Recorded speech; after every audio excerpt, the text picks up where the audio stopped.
Chapter 798. My family's fake Wang Shubin happily brought Guan Xin to Kong Xiaoming's room when he saw that Guan Xin had agreed. Kong Ming was overjoyed when he saw that Wang Shubin really brought Guan Xin. In order to arouse Guan Xin's maternal instincts and make her sympathize with him, Kong Ming started to cry. It hurts, my face, my legs. Guan Xin didn't think that a grown man like Kong Ming would be so fragile, crying in pain. Isn't the bandaging good? How come no one's taking care of it? Guan Xin saw that both of Kong Ming's legs were in plaster casts and splints. It was already taken care of. It wasn't Wang Shubin who said that no one was taking care of him. I mean no one's coming to take care of him. Wang Shubin laughed dryly. He wanted to trick Guan Xin into coming here first. As for what happened after she came, he would just play it by ear. His legs aren't normal injuries anymore. It's too serious. It's already considered orthopedic care. I can't do that. There's a professional orthopedic nurse to take care of it, Guan Xin said. I'll help him contact an orthopedic nurse. Kong Ming was dumbfounded. How come it's too heavy? The small cut was too light, and now it's too heavy? It's already upgraded to orthopedic care? But this wasn't something he could control. He didn't want to break his legs. Kong Ming was furious. He wanted to curse the people who did the demolition work in the slums. Why did they have to hit him so hard?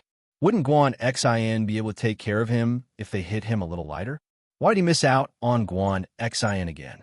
Wasn't he too unlucky? Master Ming's legs will be taken care of by an orthopedic nurse, but I'm talking about the wound on his head. The wound on his head is also very serious.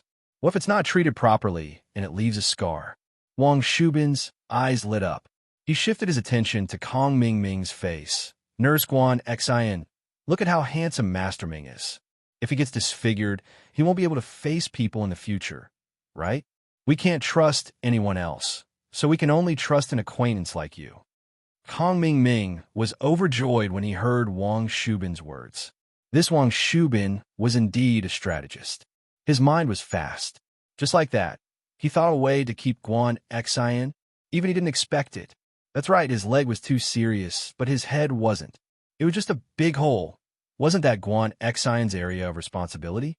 So he quickly echoed, yes, it's still our own people who are sure of it. If it's an outsider, I won't be so careful. I don't want to be disfigured. Oh, I can't do it without leaving a wound. Guan Xin pouted. I'm not Dr. Kong. I don't have Dr. Kang's golden creation. My family's miracle Dr. Kang's golden creation medicine is fake. It's not effective. If you're afraid of leaving a scar, you should apply some Dr. Kang's golden creation medicine. It's very effective, and you have plenty of it at home. Kong Ming suddenly remembered that his family's Dr. Kang's golden creation medicine was the bane of external injuries. Moreover, Guan Xin's words were filled with sarcasm. Kong Ming knew that it was a counterattack to what he said in the bookstore that day. Kong Ming immediately regretted it. He didn't know what medicine he took that day in the bookstore. He actually forgot about the relationship between Guan Xin and Miracle Dr. Guan. Not only did he leave a bad impression on Guan Xin, but he also couldn't change his words. Most importantly, there was no way he could change his words. He couldn't just say that Miracle Dr. Guan was better than Miracle Dr. Kong. Could he? Wouldn't that be tarnishing his own family's reputation? All right, if there's nothing else, I'll be leaving. Our hospital's facilities are limited. We can't get Dr. Kang's golden creation medicine. You should prepare it yourself, Guan Xin said and left the room. Now she could confirm that Kong Ming was looking for trouble. He purposely sent Wang Shubin to find her. What he said about no one taking care of him was all bullsh**. Kong Ming was a little dispirited as he laid on the bed. Why was he so unlucky? He thought that after he settled Xiao Fun, he could easily pursue Guan Xin. But now it seemed that Guan Xin didn't have a good impression of him. Fuck, why am I so unlucky? Kong Ming cursed angrily. Master Ming, I think it's because Guan Xin's already on guard. Wang Shubin frowned and said carefully, when I went to find her, she sarcastically told me that the wound on your hand had relapsed. Obviously, she didn't believe in such a coincidence. You get sick every day, and this time is a little too close. That's true. Kong Ming Ming nodded. If he thought about it carefully, this illness happened a little too often. It was hard to guarantee that no one would suspect him. As long as it was a normal person, they would find it unbelievable. But Kong Ming Ming couldn't say it out loud. The previous 2 times were caused by himself, but this time it was an accident. But the lesson from the boy who cried wolf was still very deep. Guan Xian didn't believe it anymore. No matter how sick Kong Ming Ming was, it was all an act in Guan Xian's eyes. He couldn't do anything about it. Master Ming, if you can't do it, how about we change tactics? Wang Shubing hesitated. Change tactics? Change what tactics? Kong Ming Ming was a little angry. Then wouldn't I be injured for nothing? Why don't you try this pain instead? We still need to think about what to change tactics, but the situation right now is that you're injured, and Guan Xian doesn't believe you. Wang Shubing smiled bitterly. Kong Ming Ming suddenly lost his breath. Yeah, so what if he was suffering for nothing? Guan Xian didn't believe it anymore. She was already suspicious. If they continued, it would be the opposite of what they wanted. It looked like they really had to change tactics. But what tactics should they change? Kong Ming Ming felt that all the methods he used to pick up girls were useless. Before, all he had to do was send flowers, sweet talk, act cool, and bring the girl to the store to spend some money. Then it would be a piece of cake. But Guan Xian didn't fall for it. Sending flowers didn't have any effect. Sweet talk didn't seem to interest Guan Xian. Acting cool didn't even need to be said. Guan Xian's family wasn't bad either. She definitely wouldn't lack his money to buy things for her. Why don't you go online and see if there are any good tactics? Kong Ming Ming heard that there were a lot of people sharing their experiences in picking up girls, but he rarely went online, so he didn't know if there were any. That's fine. I'll go check it out later. Wang Shubing nodded. See if there are any good tactics, but I feel like you're lacking common topics with Guan Xian. You guys don't have much to talk about together. Chapter 799. Nervous you family. It's not that she has to be a nurse. Ming bro, we can find out about Guan Xian's hobbies and do what she likes. Wang Shubing said. Being a nurse is just her occupation. I don't believe that she doesn't like to study other things, right? Yeah. Shubing, you're too smart. Your words are like thunder in my ears. You've enlightened me. Kong Ming Ming said happily. Isn't Weibo popular now? Can you see if you can find Guan Xian's Weibo and see if she has any hobbies? All right, leave this matter to me. Wang Shubing remembered the greedy nurse from yesterday. He would ask her again today and give her some benefits. He didn't believe that he couldn't find out anything. Yanjing City, House Yu's courtyard. Yu Kuan was lying on a bed with bandages all over his body. A beautiful middle-aged woman was wiping her tears while a man was pacing around the room with a worried face. Your son was beaten up like this. Why aren't you going to take revenge? Why are you pacing around? The beautiful woman was annoyed as she shouted at the man. She sounded like she was about to cry. House Yu is so arrogant. Now that they're being bullied, you've lost your temper? You bide. Do you care about your son or not? Stop arguing. The man called you bide, waved his hand impatiently. Am I not worried? I don't even know who hurt you, Kuan. He's been unconscious since he came back. All the meridians in his body were broken. He's a cripple now. I'm more worried than you. But what can we do? We still have to wait for my second brother to decide. The beautiful woman was speechless after being yelled at by Ubaid. She sat on the bed and wiped her tears. House Yu had been in the martial world for so many years, and they had never been hit like this before. This sudden disaster seemed to be far away from House Yu. All the noble houses in the common world, no one dared to disrespect House Yu, and no one dared to hurt House Yu. But now, not only did he injure Yu Kuan, he even caused permanent damage to him. He destroyed all of Yu Kuan's kung fu, turning him into a cripple. He could no longer practice spiritual techniques. Even if he practiced external techniques, it would be hard for him to achieve anything. Yu Kuan was second only to the head of House Yu's son. They had high hopes for him. But now, he was injured so badly that no one knew if he was dead or alive. At this time, a middle-aged man pushed the door open and walked in. There was a young man next to him.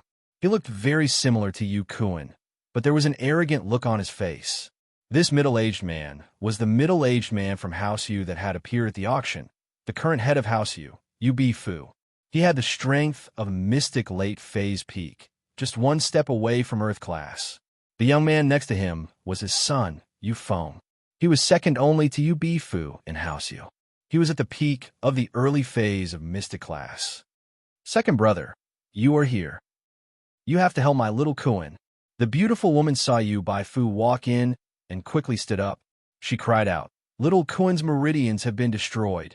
He is now a cripple. He will never be able to practice again. You have to kill the person who hurt him." That's right, little Kuan. Yu Fu was shocked when he heard that Yu Kuan was injured. 2 days ago, Yu Kuan called him and said that he was injured. Then, there was no more news. Yu Fu was shocked. He quickly sent people to Songshan to find Yu Kuan and bring him back to Yanjing. When House Yu found Yu Kuan was already unconscious. When they returned, House Yu's doctor quickly tried to save Yu Kuan, but the result wasn't good. His life was saved, but his martial arts were all gone. His meridians were all broken. He was now a cripple. When Yu Fu heard the bad news, he rushed over with his son. "We don't even know who hurt Yu Kuan. How can you talk about revenge?" Yu Fu frowned. Xiao Kuan already has the strength of a late-phase golden class. In this world, there aren't many people who can harm him. And those who can harm him are all friends of our Yu clan. Who would dare to make a move? Yu Bide was curious as well. Who was it that injured Yu Kuan? Logically speaking, those old men in the common world had a good relationship with House Yu. It couldn't have been them. And the hidden families were forbidden from interfering with the affairs of the world. Bide, you don't have to be too sad. Our House Yu is rich in resources. We have martial arts treasures. As long as Yu Kuan can keep his life, there is hope. He can still make a name for himself by practicing martial arts. Yu Fu said, "When the time comes, I will use all the wealth of the family to help him practice." "Thank you, second brother. That's the only way." Yu Bide sighed. This was the best outcome since things had come to this. There's something fishy about this. Yu Kuan went to investigate the whereabouts of the map, but he was injured. As far as I know, the strongest physical practitioner in Songshan, Li Fu, is only at the peak of the late phase of golden class. Physical practitioners are one level lower than spiritual practitioners. In other words, he could only fight evenly with Yu Kuan. If he didn't have a deep grudge against Yu Kuan, he wouldn't fight him head-on. Yu Fu said, "I feel that the person who beat Yu Kuan up like this is at least a spiritual practitioner at the peak of the late phase of golden class." "Second brother, do you think it could be someone from the hidden Zhao family who did this?" Yu Bide suddenly asked. "I heard that the illegitimate son of House Zhao, Zhao Qibing, has been jumping around in Songshan recently. He's doing demolition and building houses. House Zhao probably saw that a branch of House Yu was making money in the world and couldn't wait. Besides, House Zhao has never been on good terms with House Yu. Could it be that they hurt Yu Kuan? After all, only they have such strength. That's hard to say. It's possible. But I heard that the Fire Wolf Gang is also active in Songshan." Yu Fu said, "Songshan is a small place, yet there are so many forces. It's really complicated. If we don't handle it well, we'll be caught in the middle of the storm. This doesn't benefit House Yu. Whether it's House Zhao or the Fire Wolf Gang, they're not people that our House Yu can fight against." Chapter 800. Did Big Brother break through? Big Brother just entered Earth class last year. He hasn't gotten a firm foothold there yet. Only when he reaches the middle phase of Earth class will he be able to have a say in the family. Asking him for help will only make things difficult for him. Yu Fu shook his head. "Right, Bide. How's your training going?" "It's still the same. I've been stuck at the early phase of Mystic class. I've placed all my hopes on Kuan, but who would have thought that such a disaster would come?" Yu Bide shook his head sadly.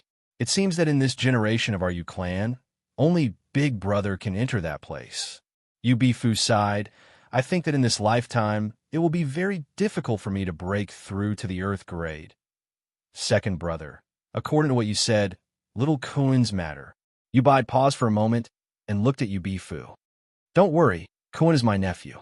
I've already sent people to Songshan to investigate. If there's any news, I'll report back immediately." Yu Fu said. "That's the only way." Yu Bide nodded. Yu Fu brought Yu Feng out of Yu Bide's room. After walking for a while, Yu Feng said, "Father, I've said it before, Yu Kuan can't do it anymore. Let me go." "Is this good?" "He's been crippled, but it's good. In the future, no one in our generation will be able to surpass me." "What nonsense are you talking about? He's your cousin. How can it be good?" Yu Bifu said angrily. "Isn't it better to have more masters in our house?" "I'm sorry."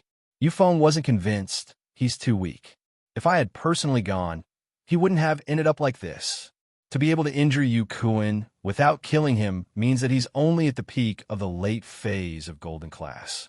I'm already at the peak of the early phase of Mystic Class. With his strength, I can do whatever I want in the common world. You have to know that there's always someone better than you out there."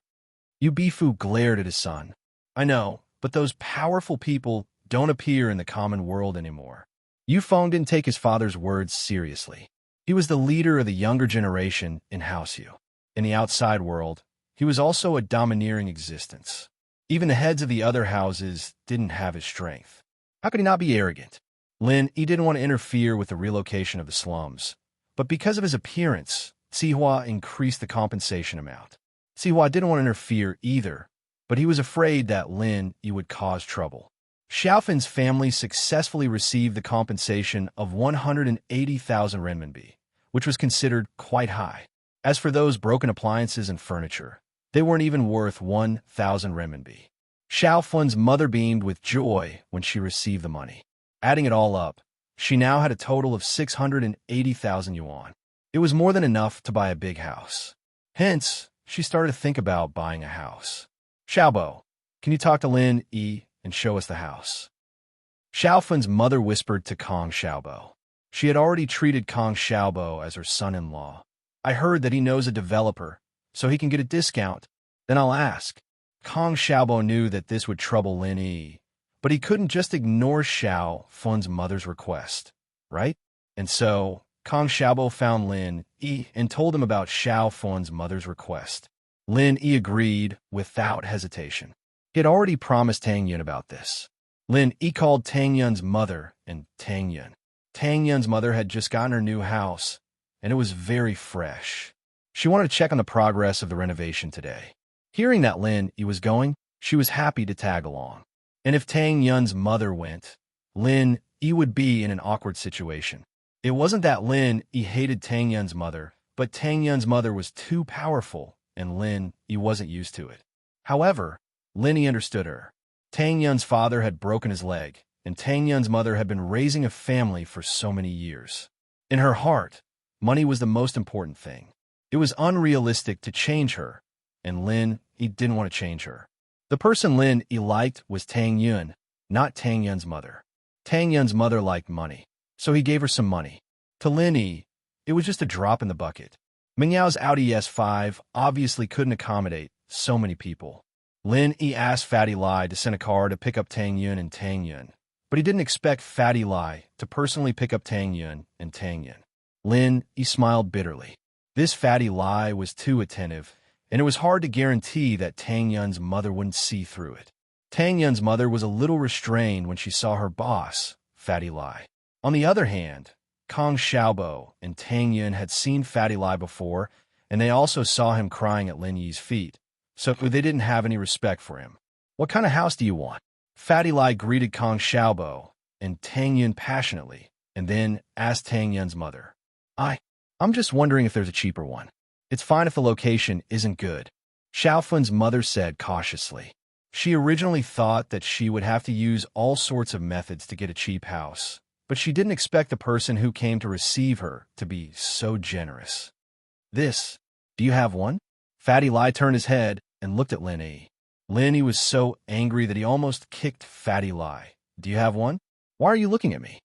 "Ugh, can I have this one?" Lin Yi didn't say it clearly before, so Fatty Lai wasn't sure if Lin Yi wanted to help Tang Yun's mother.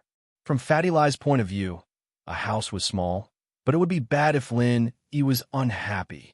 Fatty Lai knew that Lin Yi wasn't a person who liked to help others, so when he cried and begged Lin Yi didn't help him at all. If he didn't have perseverance, how could he become Lin Yi's follower? So Fatty Lai had to ask for Lin Yi's opinion on the house for Tang Yun's mother. Tang Yun's mother was stunned by Fatty Lai. Mr. Lai, do you have one or not?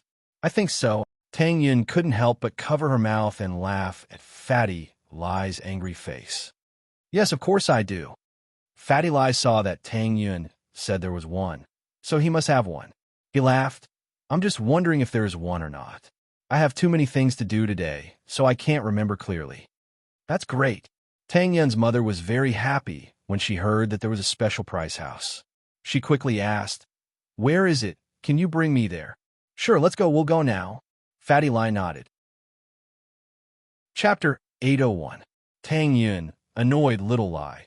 "Do you think there's a special sale in the building I bought?" Mrs. Tang asked. "Andy Wong, the building you bought." Fatty Lai thought. That building was newly opened, and other than the one I sold to your family, I haven't sold anything else yet. How could there be any special sale? But since Mrs. Tang asked, Fatty Lai replied, "I think there is. Shall we go take a look later? Then let's buy that building. It's close to my house, and Een and Fen are close. They can see each other often if they are together." Mrs. Tang said. Fatty Lai brought Xiaofen's mother, Lin Yi, and the others to the building that Mrs. Tang had bought. The lighting was great, and it was one of the best buildings in the entire district. How could there be a bad location? But since Mrs. Tang had spoken, Fatty Lai found a small apartment on the top floor and brought Fun's mother and Lenny up. It was a small apartment with 2 bedrooms and a living room. Although the living room was a little small, only 40 square meters, the layout was good and the lighting was good. Fun's mother fell in love with it at first glance. She asked Fatty Lai, "Mr. Lai, how much is this apartment?" This type of apartment, the original price was $380,000, but it's on the top floor, and it's in Coal Mountain, so it's cheaper. "It's only $300,000 now," Fatty Lai said. Only $300,000? Fun's mother was shocked. She had to pay $180,000 for her old 30 square meter house. And now, this new 40 square meter house only cost $300,000? Wasn't it too cheap? As for the top floor in Coal Mountain, it wasn't a problem for Fun's mother. She used to live on the top floor and in the side suite, and the heating wasn't very good, so she lived there. This kind of house with collective heating was much better than her old house, and the quality was pretty good too. So Fun's mother fell in love with it immediately. "Yeah, only $300,000, Fatty Lai nodded. "This kind of top floor is usually sold at a discount." "That's great. We'll take this one then." Xiaofun's mother nodded and made the decision. Right now, Xiaofun's mother had $680,000 in her hands. This house only cost $300,000. After buying the house, she would still have $380,000 left, which was enough to buy furniture and appliances. Fatty Lai called the sales manager to sign the contract with Xiaofun's mother and pay the money. The house was now under her name. Xiaofun's mother didn't expect to buy a house so smoothly. She was extremely grateful to Tang Yun's mother and Lin Yi. If it wasn't for them, she wouldn't have been able to find such a cheap house. Tang Yun knew that Fatty Lai was willing to sell Xiaofun's mother a house at such a low price because of Lin Yi. How could this house not be sold at the end of the auction? Whether it was the layout or the lighting, they were all quite good. Buying it for only 300,000 yuan was simply too cheap. Xiaofun looked at Lin Yi gratefully. Her mother didn't understand, but how could she not? Xiaofun knew that Fatty Lai begged Lin Yi to treat his father's illness. Fatty Lai was probably grateful for Lin Yi's kindness, which was why he sold her a house at such a low price. "Boss, thank you," Kong Xiaobo whispered to Lin Yi. "I'm really honored today." "Heh." Lin Yi smiled. "You and Fatty Lai call me boss, so you guys should help each other." Lin Yi's words touched Kong Xiaobo instantly. It was rare for a boss to do what Lin Yi did. Kong Xiaobo didn't feel that he had done anything. He only contributed because of Lin Yi's passion when he first came here. When Zhong Pingliang was looking for trouble with Lin Yi, he impulsively stood up with Lin Yi. As a result, he gained Lin Yi's recognition and friendship. After Xiaofun's house was settled, Mrs. Tang couldn't wait to see her own house. She heard from Fatty Lai that the renovation had started yesterday. Xiaofun's mother also wanted to follow Mrs. Tang to see how Tang Yun's house was renovated. Tang Yun's house was spacious and bright. It was 3 times bigger than Xiaofun's house. However, Xiaofun's mother wasn't envious. It was already a surprise that her family could afford such a house. What was the use of being envious? However, Xiaofan's mother was still looking forward to Mrs. Tang winning the special prize. She couldn't help but ask Fatty Lai, "Mr. Lai, can I still participate in the lucky draw? Mine is a special prize house." Xiaofan's mother was afraid that she wouldn't have the chance to win the lucky draw. She asked anxiously, "Yeah, when you get to the sales office, you can do it once or twice," Fatty Lai said with a smile. Mrs. Tang looked at Xiaofan's mother, who was looking forward to it, and sighed. She knew clearly how she won the special prize. With Xiaofan's mother's luck, how could she win? Mrs. Tang thought about her luck and couldn't help but sympathize with Xiaofan's mother. She looked at Lin Yi and her daughter, and then at the smiling Fatty Lai. She couldn't help but ask, "Little Lai, can we give the leftover materials to Xiaofan's family?" Mrs. Tang also wanted Xiaofan's family to save some money.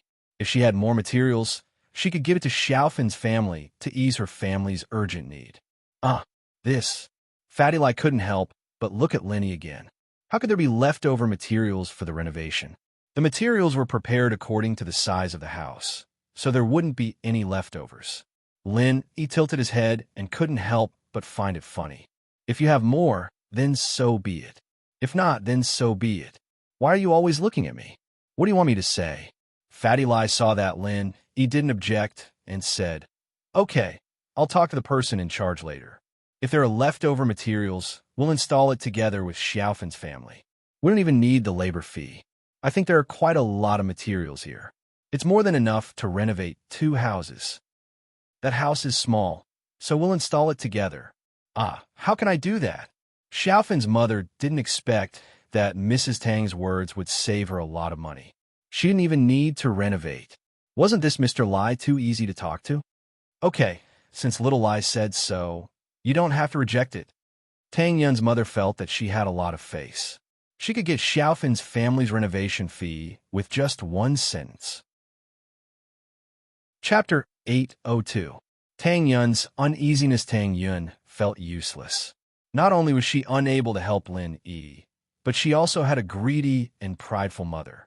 But she was her mother, and she couldn't scold her in front of so many people. Tang Yun was in a difficult position. She looked at her proud mother and stomped her feet anxiously.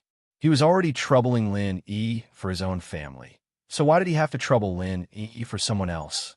Tang Yun didn't know what to do, but she felt someone holding her hand. The familiar and warm grip made her feel at ease. She raised her head and saw Lin Yi smiling at her. Tang Yun jumped. "When did you come here?" Lin Yi was with her mother and Xiao Fun's family to look at the renovations. She didn't go in, and her mind wasn't on the renovations anymore. She was thinking about what her mother did, so she didn't notice Lin Yi coming over. "What are you thinking about?" Lin Yi noticed that Tang Yun's expression was a little unnatural, as if she was troubled and embarrassed. "Nothing." Tang Yun couldn't tell Lin Yi what she was thinking. "I helped Xiao Fun's family because of Kong Xiaobo. Xiao Fun isn't only your friend, but also Xiaobo's girlfriend." Lin Yi could guess what Tang Yun was thinking. Buying a special price house for Xiao Fun's family was already a loss for Fatty Lai, and now she wanted Fatty Lai to renovate Xiao Fun's house as well. But it was nothing to Lin Yi, and Fatty Lai wouldn't care about such a small amount of money. "Thank you." Tang Yun felt much better after hearing Lin Yi's words. She looked at Lin Yi with a gentle gaze. She thought about her and Lin Yi's relationship. It was rough, but it was smooth. Tang Yun had to tread on thin ice. From a misunderstanding she had towards Lin Yi to the deep feeling she had for him, Tang Yun didn't want to lose this feeling easily, so she was extra careful. "Actually, you don't have to worry too much about it. Your mother has suffered a lot." Lin Yi saw through people very well. Uncle Tang broke his leg and is bedridden. Annie Wong is supporting the family by herself. She can only bury her grievances in her heart. She can't talk to you and Uncle Tang. She has been silently supporting herself for so many years. Now that she finally has a chance to show off, a chance to be proud of herself, she naturally won't let it go. Tang Yin didn't know whether to laugh or to be angry. She glared at Lin Yi. "Don't make it sound so bad. My mom's a little snobbish, but she's still a good person. I know. So didn't I cooperate with her? Lin Yi shrugged. I'll talk to her about it when I get home. I don't want to make things difficult for you. Tang Yun and Lin Yi were able to talk about it. It seemed like Lin Yi didn't really care about it. It's not that difficult. Lin Yi shook his head. But I'm afraid that your mom will meet a big boss who's richer than me. What if she sells you to him? How would that happen? Tang Yun shook her head. Unless she kills me. Huh. Lin Yi held Tang Yun's hand tightly. Let's go. This is your home. You should at least give some suggestions, right? Okay. Tang Yun's heart knot was untied. Her mood improved. She followed Lin Yi around the new house. This house was really big. Tang Yun never thought that one day her family would be able to afford such a big house. She didn't want to leave after walking in. At night, Tang Yun decided to have a good talk with her mother in the hospital. Mom, how could you let Fatty Lai, CEO, Lai renovate Xiaofan's house today? Tang Yun pouted. Don't you know that renovation materials are very expensive? How could he buy extra? Besides, even if he bought extra, he would decorate it for other people who won the special prize. How could he have extra? Look at you. Xiaofan's family is in such a difficult situation. Xiaofan is your good friend. You should help if you can. Mrs. Tang said disapprovingly. But you're troubling him. Wouldn't Lin Yi owe him a favor? Tang Yin was pissed off by her mother's words. Good friends were good friends. She would help him as much as she could. But if it was beyond her ability, she would be putting on a strong front. Oh, what favor? Mrs. Tang glared at her daughter. Don't think that I can't tell. That Xiaofan is one of Lin Yi's lackeys. Tang Yun didn't expect her mother to see through this. She was surprised. Am I right? Mrs. Tang couldn't help but feel proud. Look, no matter what I ask him, he would look at Lin Yi as if asking for instructions. He's so respectful. He even treats you the same way. Do you think I don't know? What did you call him just now? Fatty Lai, right? You're even lying to your own mother now. You're very familiar with him, right? You're putting on a show for me, aren't you? Mom, Tang Yun's face reddened. She wasn't good at lying. She felt ashamed when her mother saw through her. Look at that Xiaofan's attitude. He even called me Auntie. He's the CEO of a company. How could he be so respectful to a housewife like me? We're asking him to do something, not the other way around. Do you think I'm blind and can't see it? Also, that special prize I won, special prize my ass. It was an electric kettle, but he said I won the special prize. Mrs. Tang continued. Do you think I don't know? Xiaofan is trying to get on Lin Yi's good side. You child, you don't know how to use this relationship. Why don't you just ask him to give us a house for free? Tang Yun was infuriated by her mother's words. She was talking about her mother, but now she was being used against her. Tang Yun was speechless. She couldn't help but panic. Isn't that just troubling Lin Yi? Even if he's his follower, isn't he still Lin Yi's? Isn't what Lin Yi has yours? Why are you so dumb? You're his girlfriend, so you're Xiaofan's sister-in-law. Mrs. Tang said matter-of-factly. How is that the same? You've been doing all this. I owe Lin Yi more and more. I feel like I can't even lift my head in front of him. Tang Yin raised her head, agitated. She looked at her mother stubbornly. Do you know that there are a lot of girls who like Lin Yi? I'm not helping him at all. I'm troubling him every day. How am I going to compete with others? Chapter 803. Chapter 803. Orphanage. I don't want to talk to you anymore. Tang Yin cried from anger. She didn't understand her mother's reasoning. Although Lin Yi was right, her mother had suffered too much in the past, and now that there was a chance, her pride would be inflated, but Tang Yun still couldn't accept it.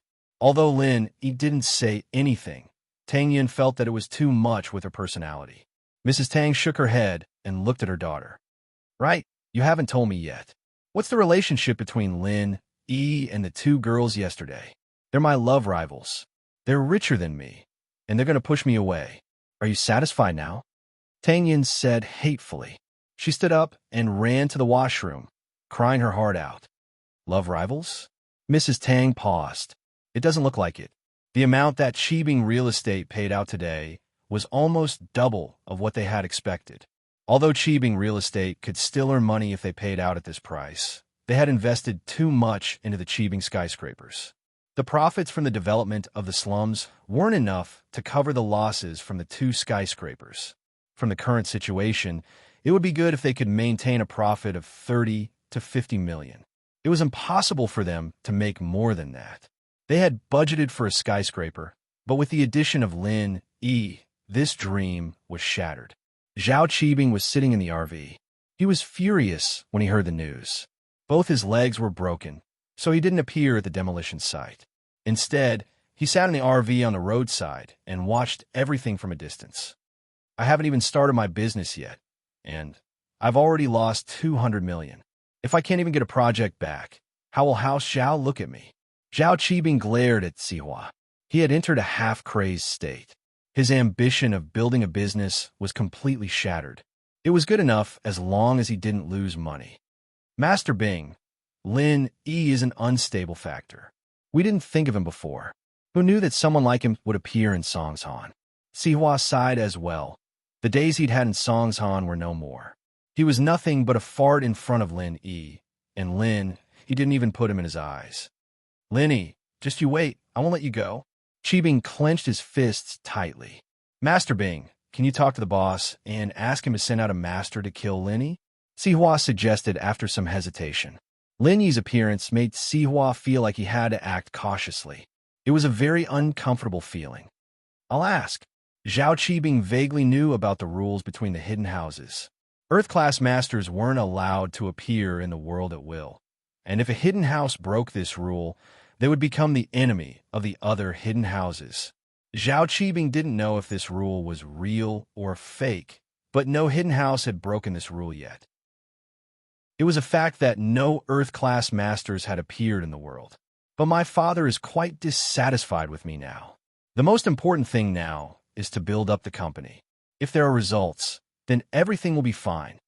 Zhao Qibing was too embarrassed to ask his father for help. He hadn't done anything yet, so how could he ask his father to send a master to help him?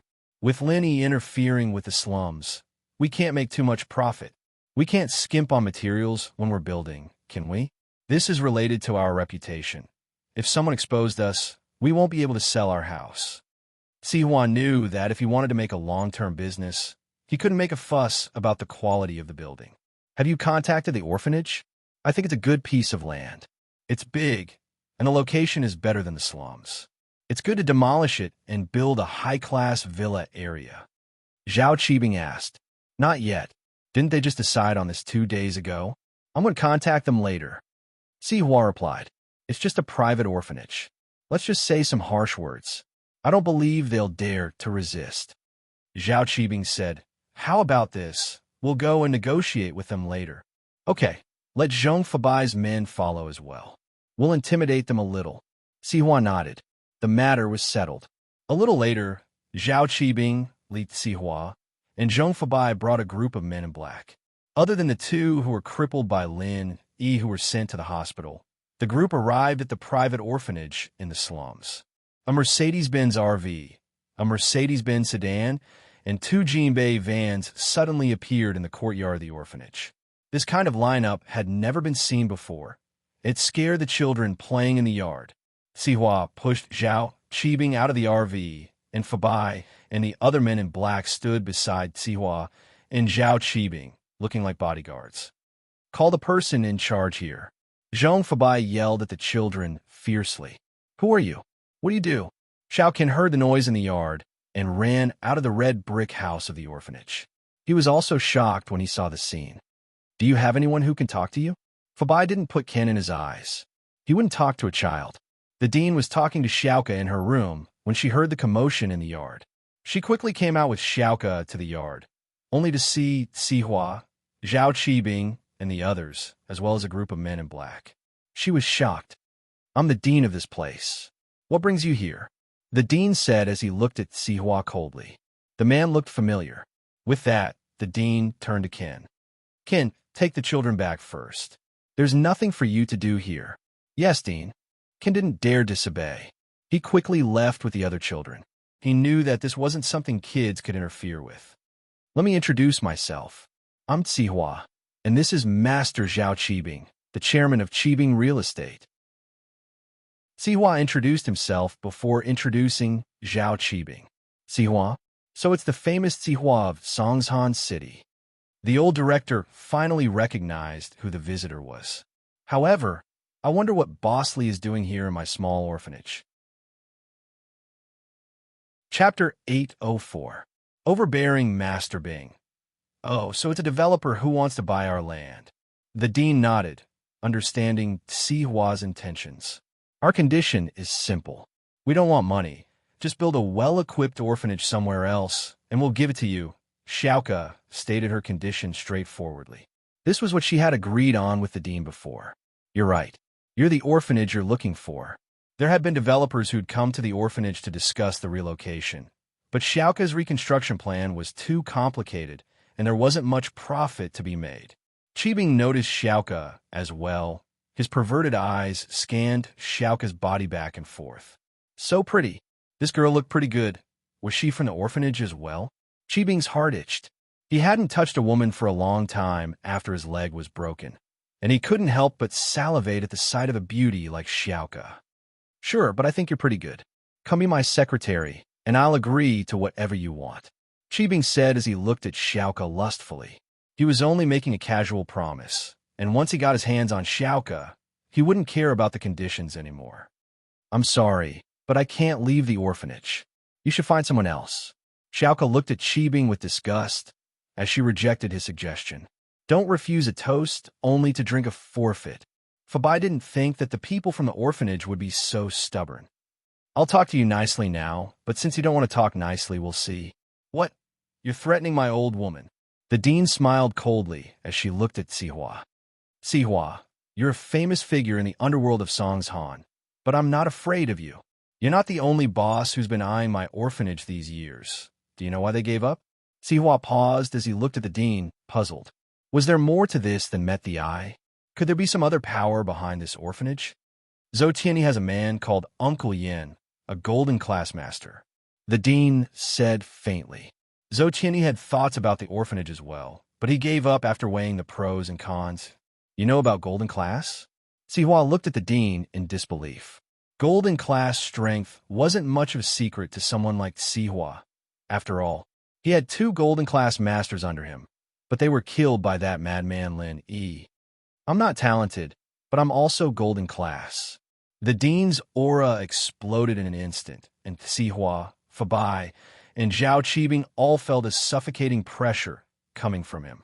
Although they weren't cultivators and couldn't accurately distinguish the level and strength of their opponents, OL Amos' aura was indeed similar to that of a cultivator. Sihua didn't doubt the dean's words this time. He didn't expect a golden class master to be hiding in a small orphanage like this. No wonder the orphanage hadn't been demolished after all these years. It turned out that they had some scruples. Golden class. Qibing laughed coldly. My father is an Earth class early phase, and my grandfather is an Earth class late phase peak. What's a golden class to them? Qibing wasn't wrong. His father, Guanyin, was an Earth class early phase, and Elder Zhao, on the other hand, was an Earth class late phase peak. He was currently looking for an opportunity to break through the Earth class and step into the Sky class. But to break through from Earth class to Sky class was a huge chasm, and many people couldn't achieve it in their entire lives. But even if it wasn't Sky class, an Earth class was scary enough. Qibing was in a rush to take down this orphanage, and he couldn't be intimidated by some golden class. He had to use his father and grandfather's strength to intimidate them. There was no other way. Otherwise, with his identity as an illegitimate son, it would be a huge taboo to reveal his background. If House Zhao found out, they'd definitely have a problem with him.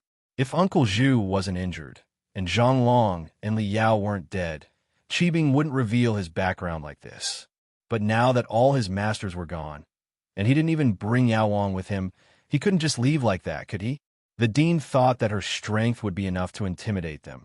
But she didn't expect that the young man with the broken leg beside Sihua would say that his father was an Earth class early phase, and his grandfather was an Earth class late phase peak.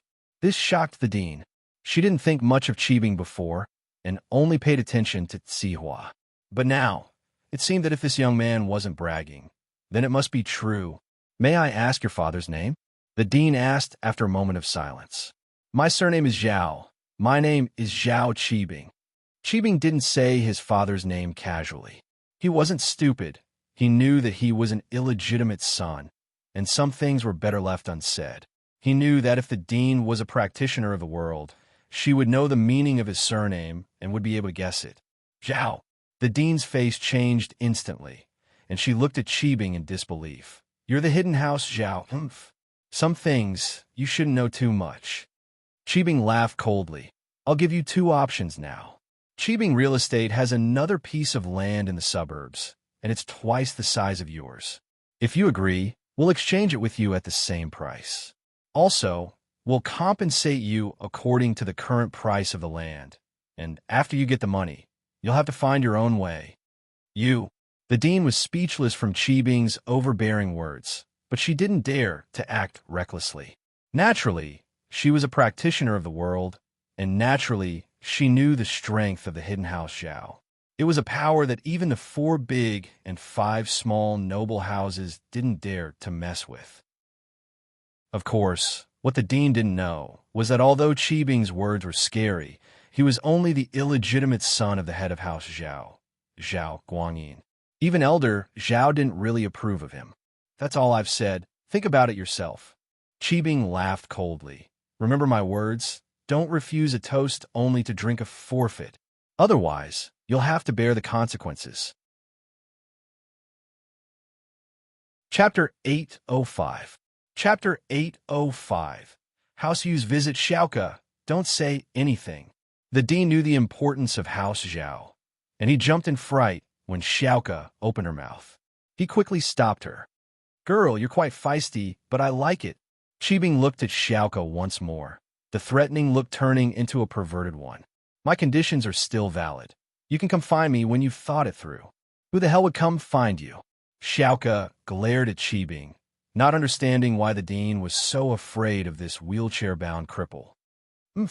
I hope you don't regret it, huh? Qibing laughed coldly. He was drooling over Xiaoke's beauty, but he wasn't in a rush. His leg wasn't healed yet, and it wasn't convenient for him to play with women. It wouldn't be too late to wait. Xiaoke. The dean was afraid that Xiaoke would say something else and anger Qibing. She could tell that this guy didn't know any kung fu and was a complete idiot, but the mountain of power behind him was suffocating. Xiaoke opened her mouth, feeling wronged. Wasn't he just good at bragging? Your father was an Earth-class early phase, your grandfather was an Earth-class late phase peak, and your whole family was full of masters. Why were you a piece of trash? Who knows which good person will break your legs for you? Let's go. Qibing looked at the dean in disdain before waving his hand at Sihua. Sihua pushed Qibing into the RV, and Fabai and the men got into the van as well. The 4 cars sped away from the orphanage. These men weren't of much use at all. In front of a golden class master, these men were useless. Qibing had wanted to use these men to scare the orphanage, but after seeing that the dean was a golden class master, he decided to change his strategy. Master Bing, will there be a problem if you reveal your identity as the boss? Sihua asked worriedly after getting into the car. Problem?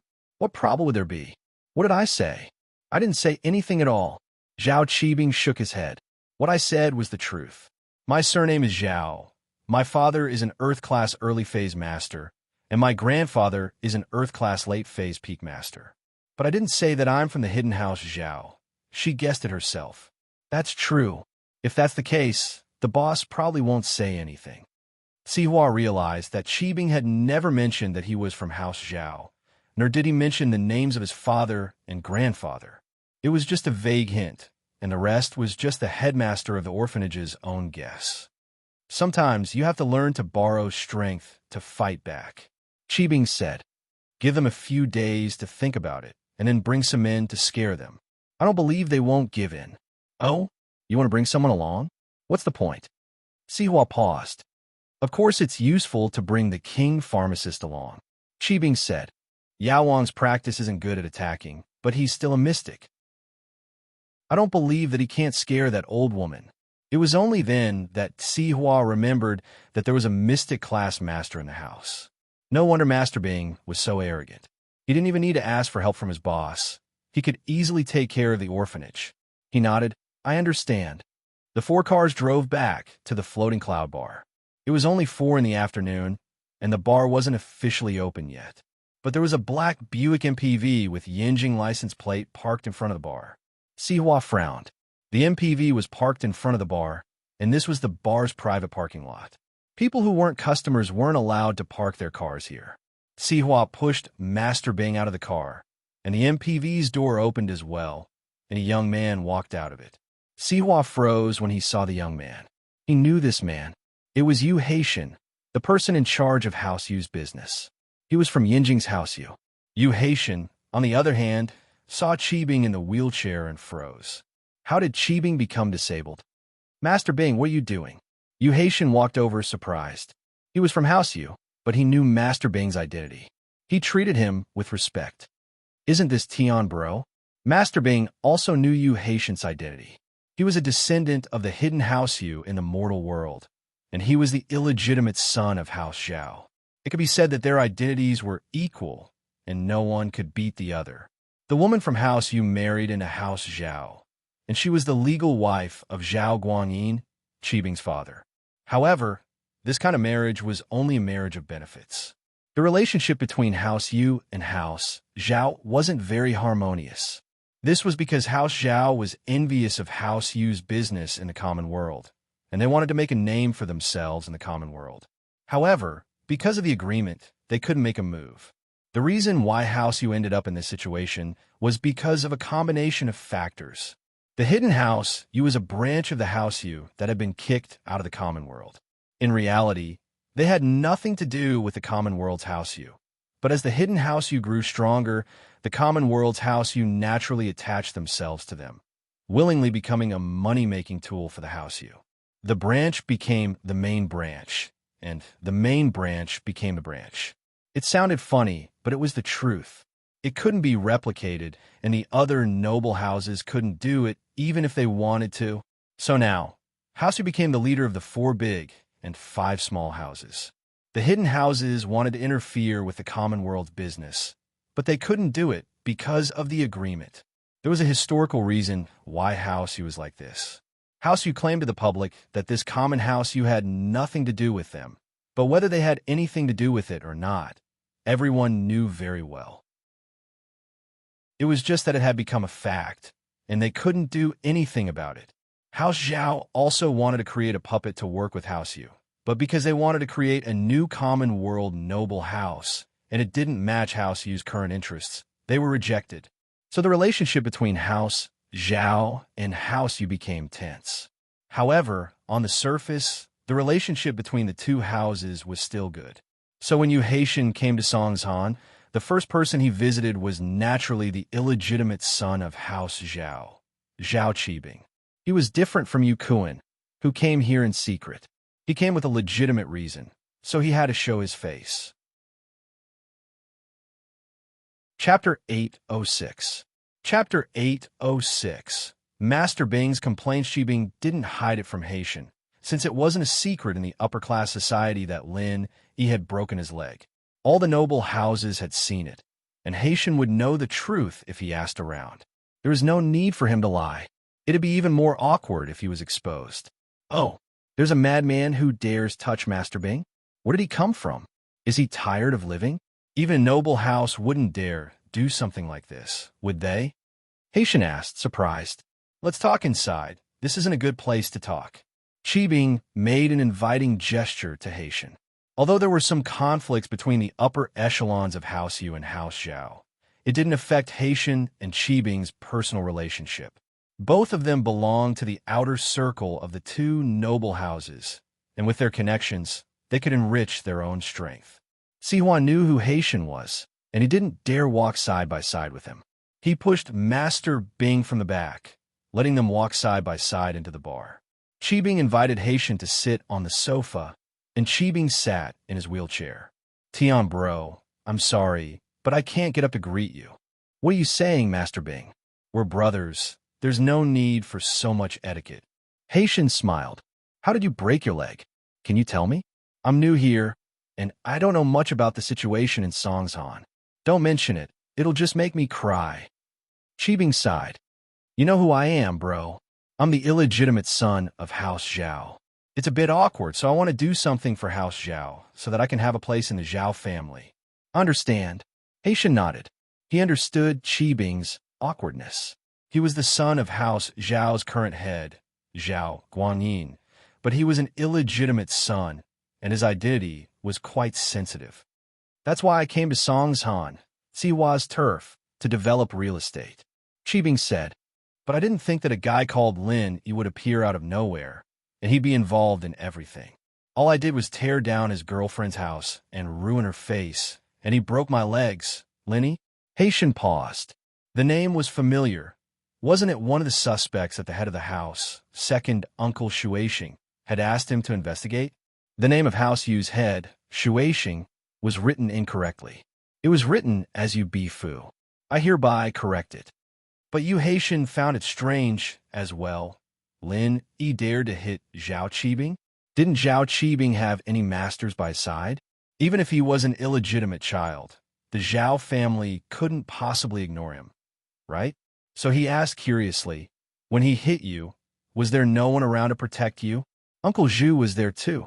Zhao Qibing sighed. He's a mystic class master. He's still lying on the bed after exchanging a palm strike with Lin Yi. You can go see him later. You know Uncle Zhu too. See, Haitian couldn't help but suck in a breath of cold air after hearing Qibing's words. Uncle Zhu, of course, he knew this person. He used to be very famous in the martial arts world, but he joined House Zhao's side. Although his strength didn't increase much over the years, he was at the early phase of mystic class. Now that he was heavily injured after exchanging a palm strike with Lin Yi, he was still lying on the bed. Just how strong was Lin Yi? But Uncle Zhu was already lying on the bed, so how good could Lin Yi be? Haitian was surprised that Lin Yi had the strength to exchange a palm strike with Uncle Zhu, but he didn't think that Lin Yi was that strong. If he was strong, he would have killed Uncle Zhu instead of lying on the bed. How's Lin Yi now? Haitian asked after the shock. He's alive and kicking, as if nothing happened, Zhao Qibing said with hatred. No way.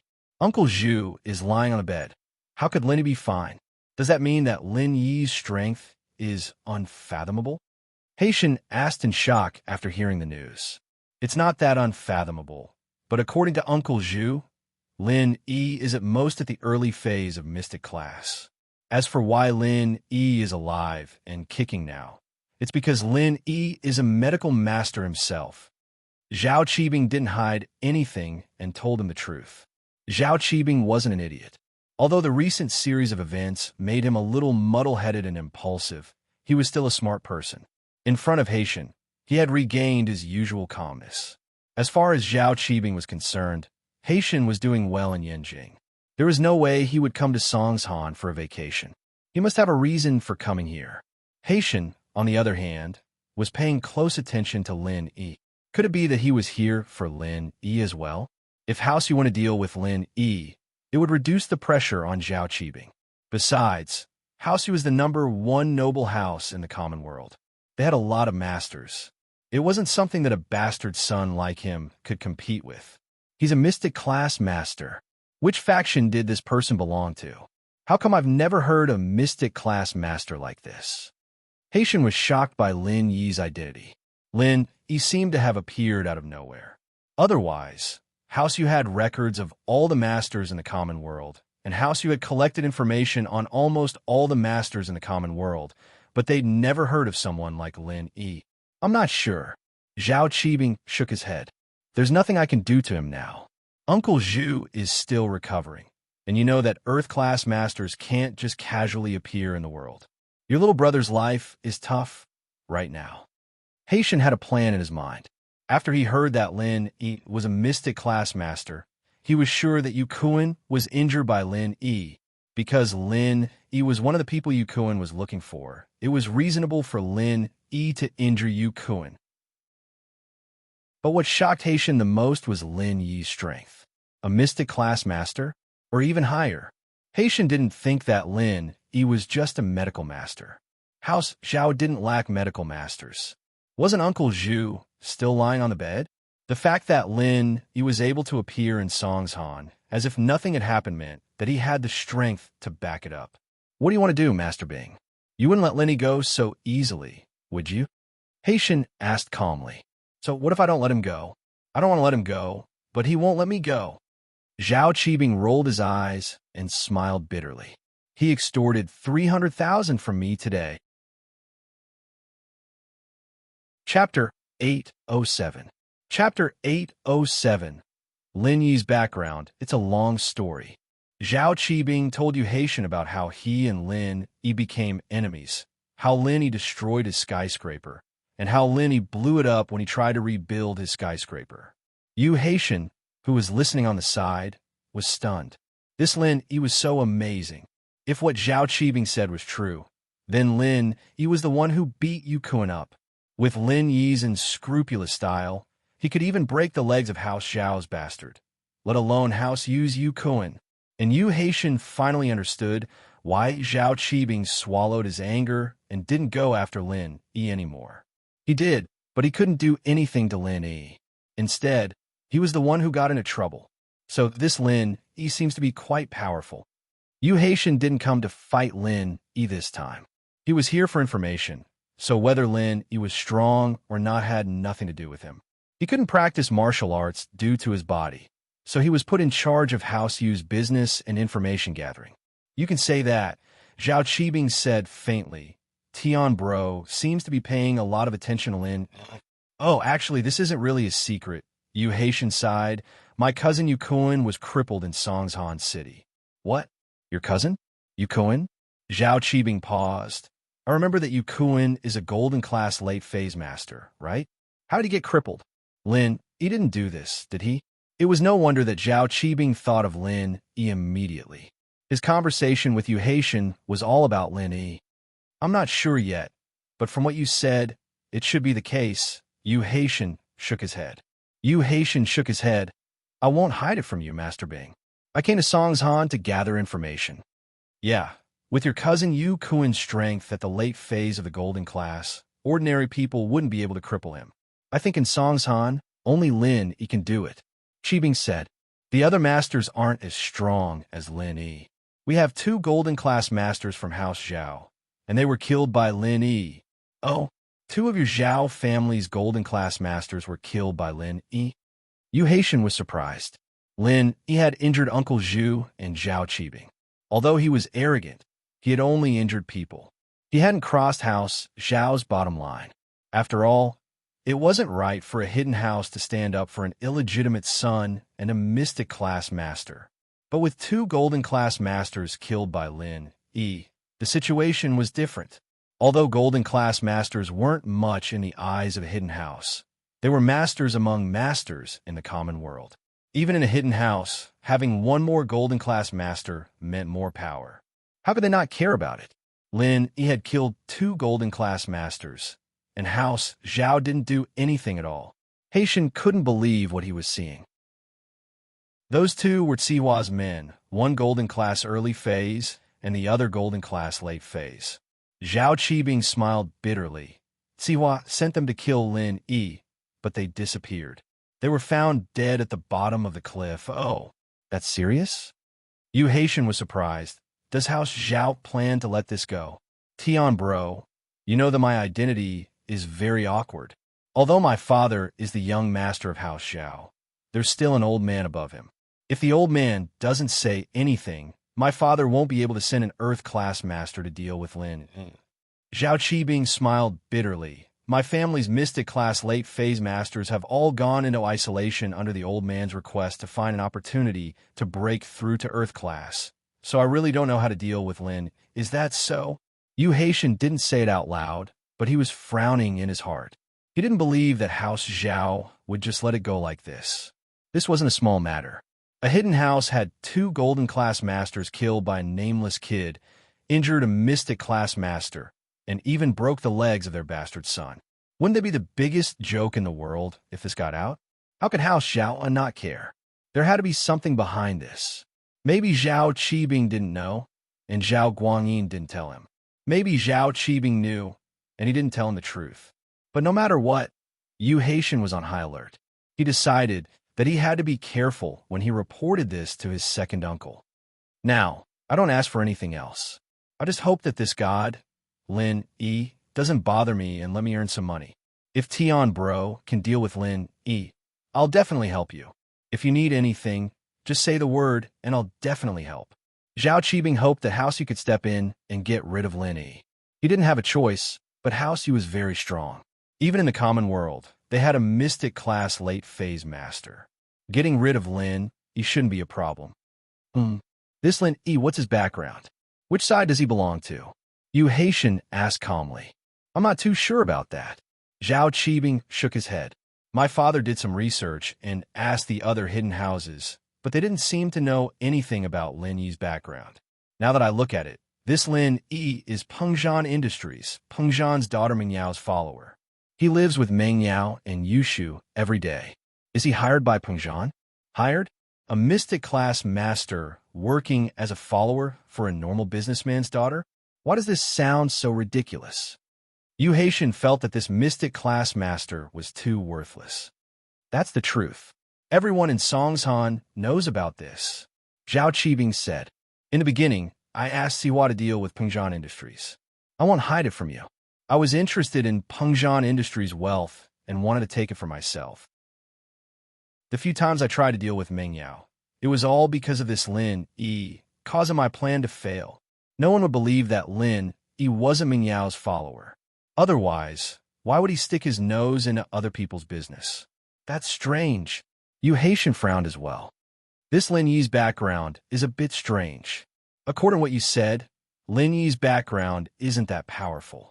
If Pengzhan could hire him, how powerful could this mystic class master be? But how could a normal person become a mystic class master? Chapter 808. Chapter 808. House Yu's decision. All right, I'll report this to the head as well. Yu Haitian nodded. It seems like we'll have to think long and hard about how to deal with Lin E. Let's have dinner together. Qibing and Haitian were done talking business, so he invited Lin E. As far as he was concerned, Haitian now had a common enemy with him. Their relationship could take another step forward. No, I still need to investigate Pengzhan Industries and Lin Yi's situation. I'll report to the head and come up with a plan to deal with Lin E as soon as possible. Haitian said, That's fine, next time then. When my leg recovers, we'll go out and have some fun. Qibing didn't ask him to stay. He knew that Haitian had something urgent to do. After leaving the floating cloud bar, Yu Haitian didn't dare to waste a second and sent the information he had gathered to House Yu in Yanjing. Shueixing, Yu Bide, and Yu Feng were all sitting outside Yu Kuen's room. This time, the beautiful middle-aged woman, Yu Kuen's mother, wasn't there. This was a family meeting of House Yu, and only the second, third, and second son, Yu Feng, were present. House Yu's elder and eldest had already broken through to Earth class. Elder Yu was in seclusion all year round, and the eldest had gone to the other side to continue his training. Thus, the only ones in charge were the two brothers and the younger generation, Yu Feng and Yu Kuen. Of course, there was another branch of House Yu, Haitian's branch, but Haitian wasn't suited for martial arts. His parents passed away early, and he was the only one left to manage the business. What do you guys think about the news that Tian sent back? Shueixing looked at the information on Lin E with a serious expression as he asked Yu Bide and Yu Feng. Second brother, now, I'm 90% sure that Lil Kuen was hurt by this Lin E. Yu Bide's eyes were filled with deep hatred. Yu Kuen wasn't as talented as Yu Feng, but he was still a genius in the eyes of the noble houses. He had the strength of a golden class late phase at such a young age, and his future was limitless. But he didn't expect to be injured by Lin E. How could Yu Bide not feel heartache and hate him? Yes, that's our current guess, but we'll have to wait until Kuen wakes up to find out the truth. Shueixing nodded. Second brother, are we just going to let it go now? Little Kuen was injured for nothing. Shouldn't we take revenge on that Lin E? Yu Bide said anxiously. Of course not. Shueixing waved his hand. But do you think Zhao Qibing's an idiot? Are the hidden Zhao family fools? Yu Bide froze as he vaguely thought of something. Lin E broke the legs of House Zhao's bastard son, Zhao Qibing, and even injured Uncle Zhu, an early phase mystic. He even killed 2 golden class masters. What kind of hatred is this? Shueishing asked lowly. Do you think Hao Xiao would just let this go? This is no longer a matter of face. This is a provocation. No, but Yu Bai's breathing tightened and his expression was a little shocked. Then, what are they afraid of? Zhao Qibing's not telling the truth? Shueishing nodded and waved his hand. I don't know if Zhao Qibing's telling the truth or not. He's just a bastard son of House Zhao. It's hard to say if he's able to touch the secrets of the upper echelons of House Zhao. But the upper echelons of House Zhao haven't done anything yet, and Lin Yi is still alive and kicking in Songshan. Doesn't that mean something? Second brother, you're right. I was a little rash. I didn't think it through. Yu Bai nodded seriously. You're eager for revenge. I understand. Shueishing sighed. But don't I want revenge for little Kuan as well? You're his father, but Kuan is also a member of House Yu. Then, second brother, you mean that we should? Yu Bai asked carefully. Wait and see. Shueishing didn't have any good ideas. I think we should figure out Lin Yi's background first. We'll wait for Kuan to wake up and confirm that it's Lin Yi's doing. Then we'll make a decision. All right, we'll let Tian investigate more in Songshan then. Yu Bai nodded. But our business in Yanjing still needs Tian to take care of it. Shueishing was a little hesitant, but Kuan's matter was of utmost importance. Father, let me go to Songshan and meet that Lin Yi. Tian bro doesn't know martial arts, and it'll be dangerous over there. I'm already a mystic early phase peak. That Lin, he won't be able to do anything to me. Yufeng volunteered. I'll go investigate. It'll be safer.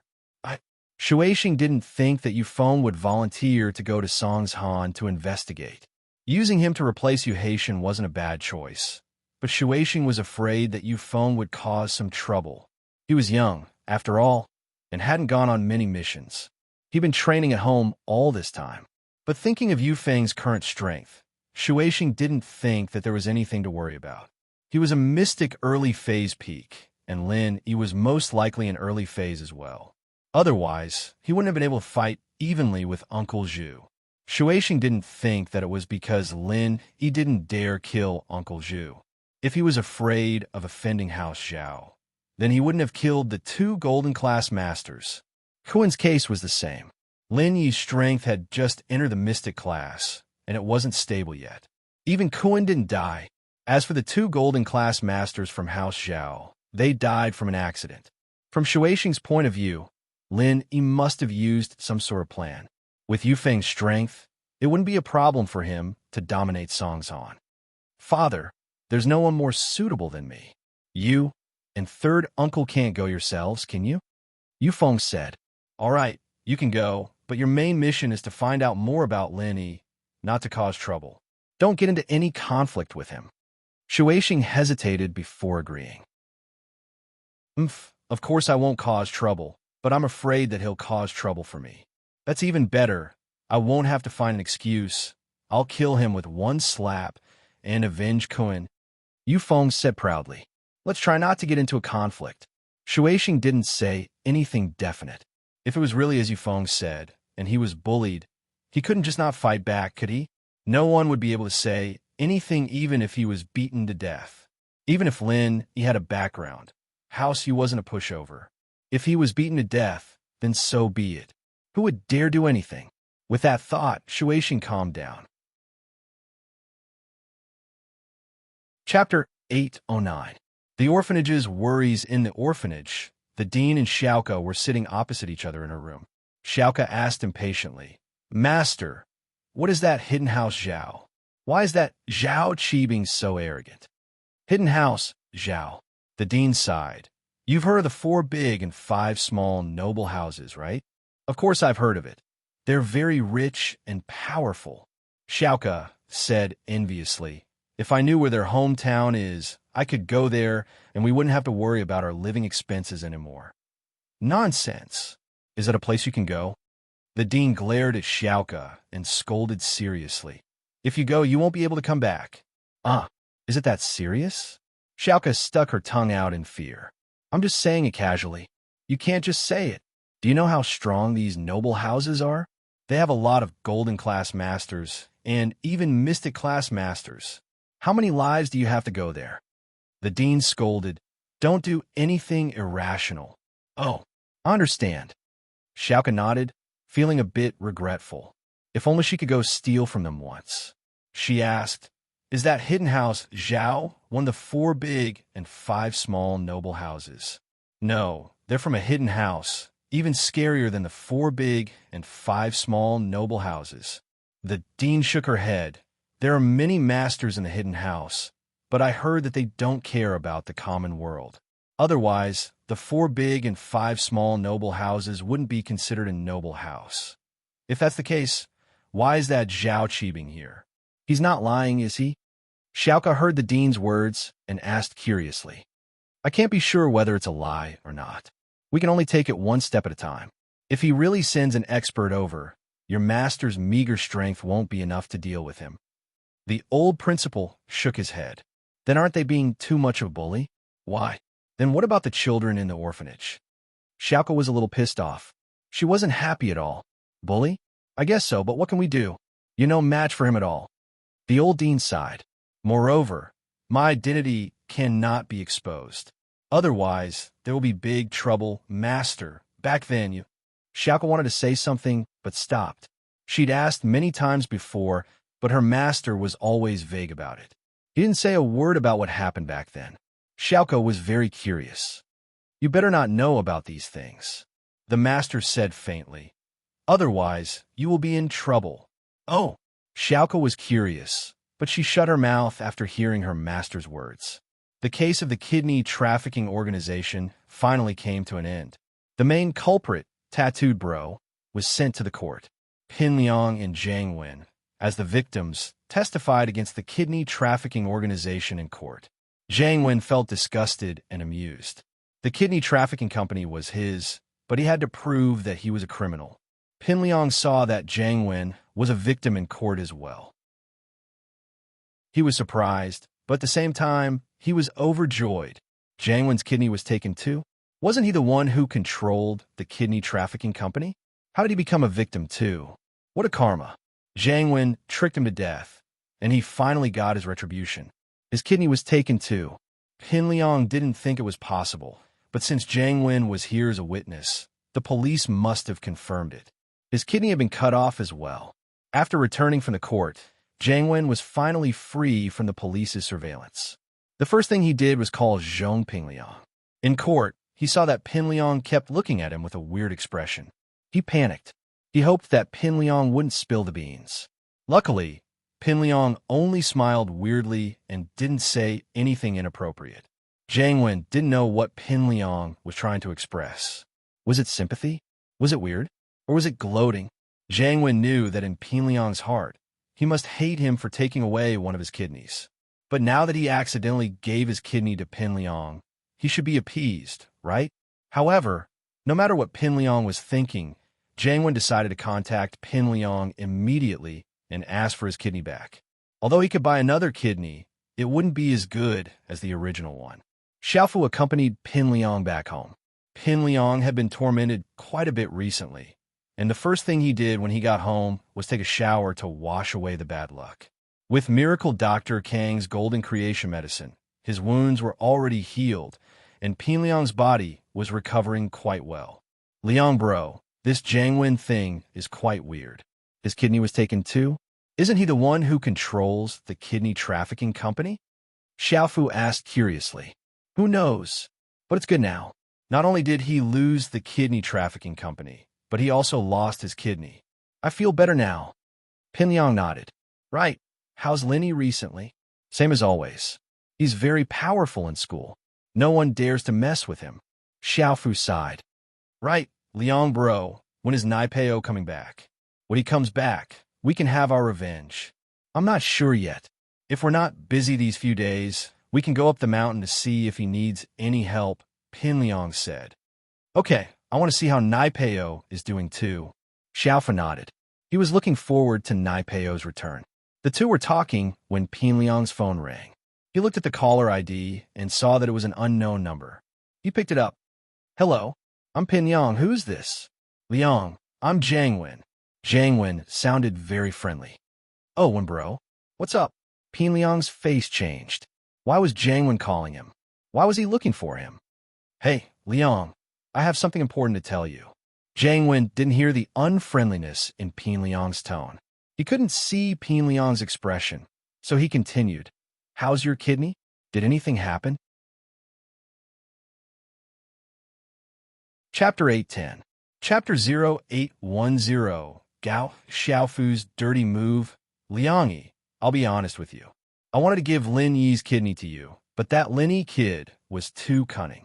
He suddenly jumped up and knocked me out right before the operating table, and I was the one who was pushed to the operating table. The doctor gave you my kidney. Jiang Wen explained bitterly. Why? Pin Liang's eyes widened. Seriously? Was this the truth? No wonder Lin Yi was alive and kicking. No wonder Jiang Wen's kidney was cut off. Lin Yi's kidney was given to him. Pin Liang couldn't help but laugh at Jiang Wen's misfortune. You cut off my kidney? Are you happy now? Did you learn your lesson? Your kidney was cut off, right? You've been cutting off other people's kidneys all day, and now it's your turn. No wonder his kidney didn't match. It was the wrong one. No way, right? You're that unlucky? Pin Liang pretended to be sympathetic, but he was actually very happy inside. Yeah, I'm so unlucky. Bro, we're brothers in the same boat now. Jiang Wen said with a sob. Brothers in the same boat? I have a kidney now. How can we still be brothers in the same boat? Pin Liang said on purpose to piss Jiang Wen off. Ugh, your kidney is mine, and we don't need a match. So, to avoid more trouble, why don't you give your kidney back to me first? If it dies, it'll affect your health. Jiang Wen said, but I'll help you find a matching kidney. Give it to you? Fuck, you're dreaming, aren't you? You want to give it back after torturing me? Are you kidding me? Plus, it's already dead. Where can I get it for you? You want to find a matching kidney for me? Who are you kidding? Your kidney trafficking organization has been destroyed. Where are you going to find a matching kidney for me? Pin Liang didn't believe Jiang Wen's words. He hated Jiang Wen to the core. If it weren't for him, he wouldn't have been left with only one kidney. The kidney was already dead, and even if it wasn't dead, Pin Liang wouldn't give it back to Jiang Wen even if he dug it out and threw it away. Is that so? Then I'll go to the hospital to see if it's a match. Pin Liang said indifferently and hung up before Jiang Wen could reply. Jiang Wen could only smile bitterly as he held the phone. He knew that Pin Liang didn't believe him and wanted to take his kidney for himself. However, he could only pray that Zhong Pingyang wouldn't be able to find a match in the hospital. That way, Zhong Pingyang wouldn't be able to use the kidney anymore and would return it to him. Pin Liang hung up the phone with a face full of disdain. He laughed coldly and said to Xiaofu, This and Jiang Wen want my kidney? What a fool's dream. Xiaofu was very close to Pin Liang, sitting right next to him. There was no one else in the house, so it was very quiet. Xiaofu heard everything Jiang Wen and Pin Liang said over the phone. He added, Yeah, even if the kidney wasn't dead, we wouldn't give it back to him, let alone the fact that it's already dead. If it wasn't for him, would you have become like this, Brother Liang? You don't even have the confidence to pursue Meng Yao now. Yeah, Pin Liang, swear that I won't let Jiang Wen go. When Nai Peo comes out, I'll make him pay for everything. Pin Liang gritted his teeth. Liang bro, I have a good idea. We don't need to wait for Nai Peo to come out and teach Jiang Wen a lesson. Xiaofu's eyes lit up. Oh, do you have any good ideas? Pin Liang asked quickly when he heard that Xiaofu had an idea. Liang bro, didn't Jiang Wen ask you for a kidney? If that's the case, we'll give him one. Xiaofu grinned. Give him one? Where'd we get it? We've already lost the dead kidney.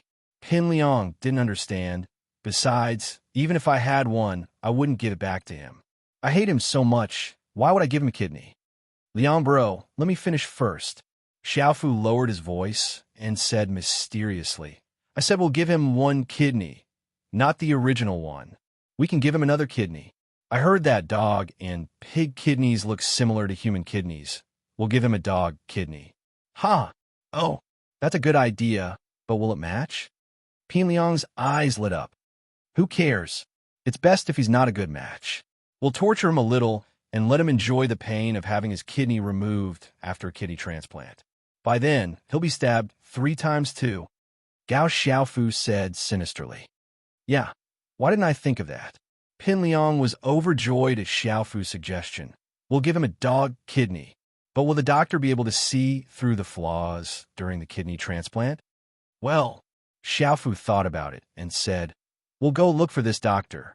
Just tell them that the kidney trafficking company case has just been closed and they don't dare to operate in big hospitals.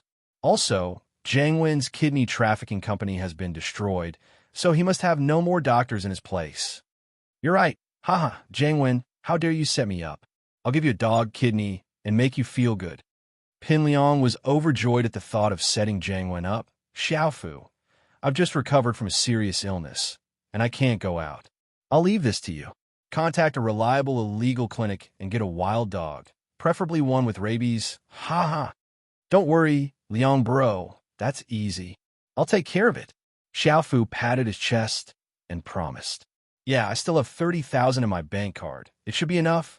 Pin Liang passed a bank card to Xiaofu. This is my pocket money my dad gave me this month. Hey, why are we using our own money? Jiang Wen should be the one paying for the kidney, and he has to give you some nutrition fees too, right? Xiaofu said. That's right. Why are we spending money? Let's just ask him for money. This is great. Not only did we give him a dog kidney, we can also get some money from him. Pin Liang said happily. Xiaofu, you've become smarter recently. Man, I've matured a lot after all these things. Xiaofu nodded. From now on, we need to do things with intelligence. We can't be like before, doing things without thinking. Yeah, but about giving Jiang Wen a dog kidney, we have to keep this a secret. We can't let Jiang Wen know. Pin Liang said, although my dad is with Master Bing, we can't mess with Jiang Wen's background. Chapter 811. Chapter 0811. Mischievous Yushu. It was another weekend. Lin woke up to find the Miss and Yushu already awake, watching TV on the sofa in the living room. Meng Yao poked Yushu with a finger when Lin came out. Oh, shield bro, Yao Yao's prepared a lunchbox of love for you. Go eat it. Yushu said after getting Meng Yao's signal. Shu, what are you talking about? Breakfast with love? Meng Yao was a little pissed off. She was the one who called for KFC breakfast. Why was it breakfast with love? I don't know anything. You poked me with your finger, so I thought you were hinting me to say that. Yushu said innocently. Ahem. Meng Yao had no choice but to look at Lin Yi. Shu and I called for KFC breakfast since you weren't awake this morning. There's still some leftovers. Go eat it. In actuality, Meng Yao wanted to make it herself, but she gave up on the idea after her last failure. The popcorn porridge and egg would be inedible if she didn't do it. Thanks. Lin Yi nodded at Meng Yao, knowing that she was being tough on the outside but soft on the inside. The rest of the food on the table was obviously unopened, and it wasn't as Meng Yao had said. She'd ordered it just for him. Lin Yi went to eat, leaving Meng Yao and Yushu alone in the living room. Yao Yao, you were the one who ordered it for Shield Bro. Why didn't you tell him? Yushu felt that Meng Yao was doing something wrong. It's not a big deal, I just brought it along. Meng Yao didn't think there was anything wrong with it. Oh, Yao Yao, you can't do this. We won't have anything to play with when Shield Bro leaves. Yushu was a little disappointed. Meng Yao's attitude was hard to understand. Meng Yao shrugged and didn't say anything as she continued watching TV. TV shows these days are getting boring. Cartoons are getting more and more adult-oriented. I don't understand it anymore. Yushu flipped through a couple of channels, but nothing caught her eye. No Pleasant Goat and Big Wolf today. I don't know. Meng Yao was bored as well. How did Lin Yi spend his weekends before he came? Yao Yao sis, are we going shopping or playing at home today? It's been a while since we've played at home. Maybe we should play games? Yushu suggested after turning off the TV. Make a game? What game? Do you have any ideas? Meng Yao asked.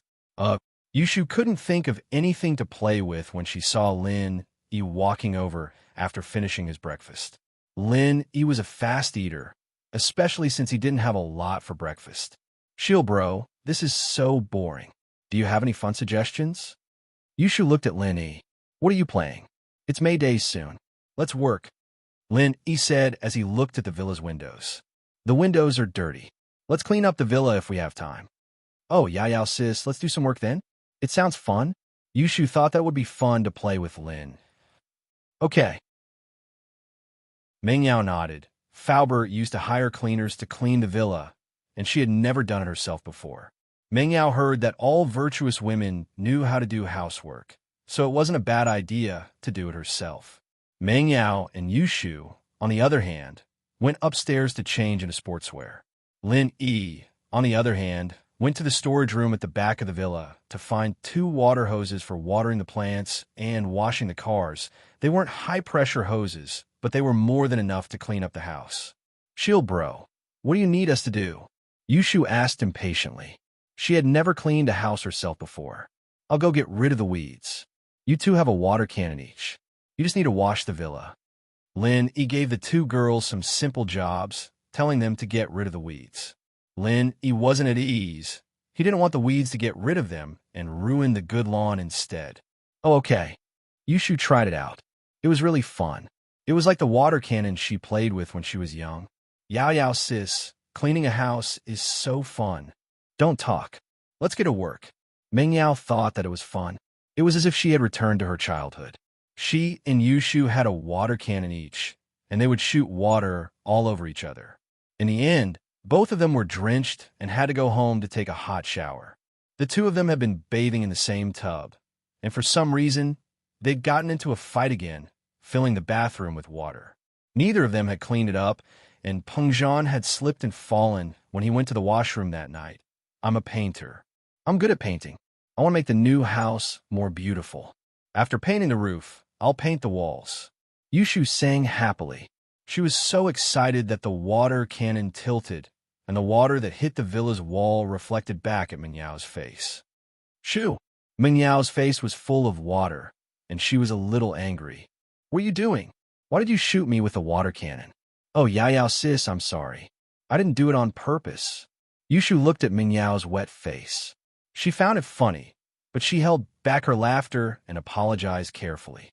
Be more careful next time. Meng Yao glared at Yushu as she continued painting the house. Yushu turned around and focused on painting the house. After a while, she glanced at Meng Yao out of the corner of her eye. She smiled mischievously when she realized that Meng Yao was focused on painting a piece of glass.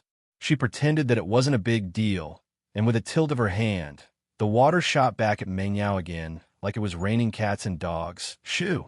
Meng Yao was about to explode. Are you blind? What are you doing? I'm sorry. Yao sis, I didn't do it on purpose. Yushu put down the water cannon and looked at Meng Yao innocently. I really didn't do it on purpose, Yao sis. Maybe you can spray me too. Forget it. Just be more careful next time. Meng Yao couldn't say anything else after seeing Yushu like that. She glared at her again before wiping the water off her face and continuing painting. Chapter 8:12. A thief calling a thief. Yushu was dancing with joy at the success of her plan as she pretended to be focused on cleaning the house. After a while, she glanced at Meng Yao out of the corner of her eyes and couldn't help but giggle. The water gun in her hand tilted once more. Ah! Meng Yao screamed again as she turned around and glared at Yushu. Shu, what's wrong with you? I'm sorry, Yao. I wasn't paying attention, Yushu said carefully. You weren't paying attention, okay? Can't you be more careful next time? Meng Yao didn't have the heart to continue scolding Yushu after seeing her like this. She shook her head. Let's get back to work. Oh, Yushu was glad that she'd dodged another bullet. Meng Yao suspected that Yushu was doing it on purpose. The girl was a mischievous girl. She used to do all kinds of naughty things when they were kids, so Meng Yao learned to be smart this time. Although she continued to use the water gun to wash the house, she kept looking at what Yushu was doing with the corner of her eyes. After a while, Meng Yao saw Yushu sneaking a peek at her. Seeing that she wasn't reacting, Yushu grinned and tilted the water gun in her hand. Meng Yao was pissed off. Shu, how dare you ambush me like this? Meng Yao took a step back and aimed the water gun at Yushu. The water in the gun sprayed Yushu's head and face, making her look like a drowned rat. Ah! Yushu screamed as she dropped the water gun and tried to block Meng Yao's water with her hands. But that wasn't something that could be blocked with just hands. In an instant, Yushu was drenched from head to toe in the spray. Ming Yao didn't have the heart to keep spraying her, fearing that she'd catch a cold. She stopped and glared at Yushu angrily.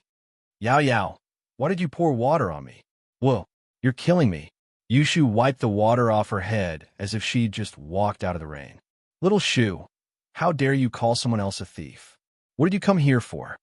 Ming Yao asked, amused and annoyed by Yushu's aggrieved look. Nothing much. I'm here to paint houses. Yushu looked at Ming Yao, confused. You sprayed me with that water gun of yours when I wasn't paying attention. Don't think I didn't see it. Seeing that Yushu wasn't admitting to it, Ming Yao reached out to pinch Yushu's cheeks angrily, pulling Yushu's face away. Ouch, it hurts! Yushu yelped, embarrassed. You found out, Yao Yao. Didn't you say you didn't do it on purpose? Ming Yao realized that Yushu was still so mischievous. What a kid. I just thought it was fun. Yushu stuck her tongue out in embarrassment when Ming Yao saw through her scheme. Yao Yao, I was just joking. You're not mad, are you? Mad at you? If I was mad at you, I'd be pissed to death by you since I was young. Ming Yao said, speechless. I don't think you should be called Prophet Shu, Spy Shu, Negotiator Shu, or something like that. Call yourself Troublemaker Shu.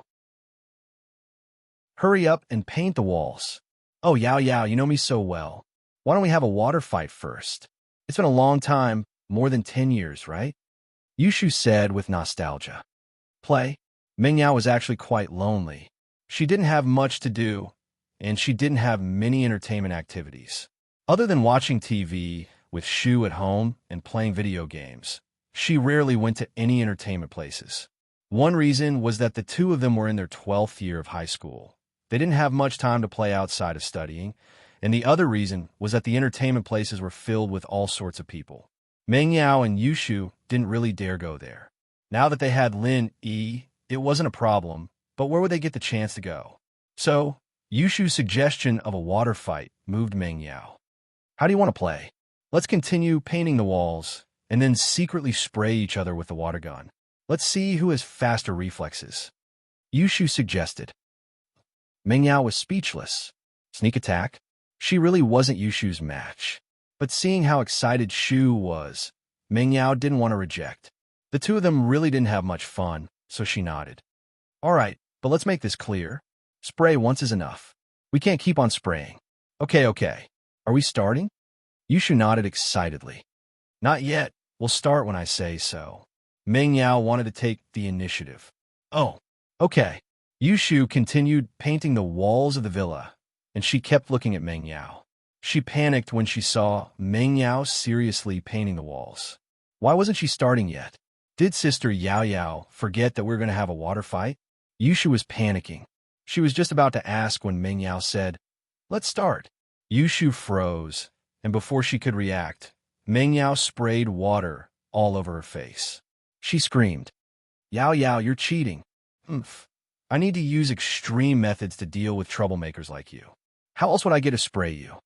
Ming Yao said confidently. You're the one who wanted to play.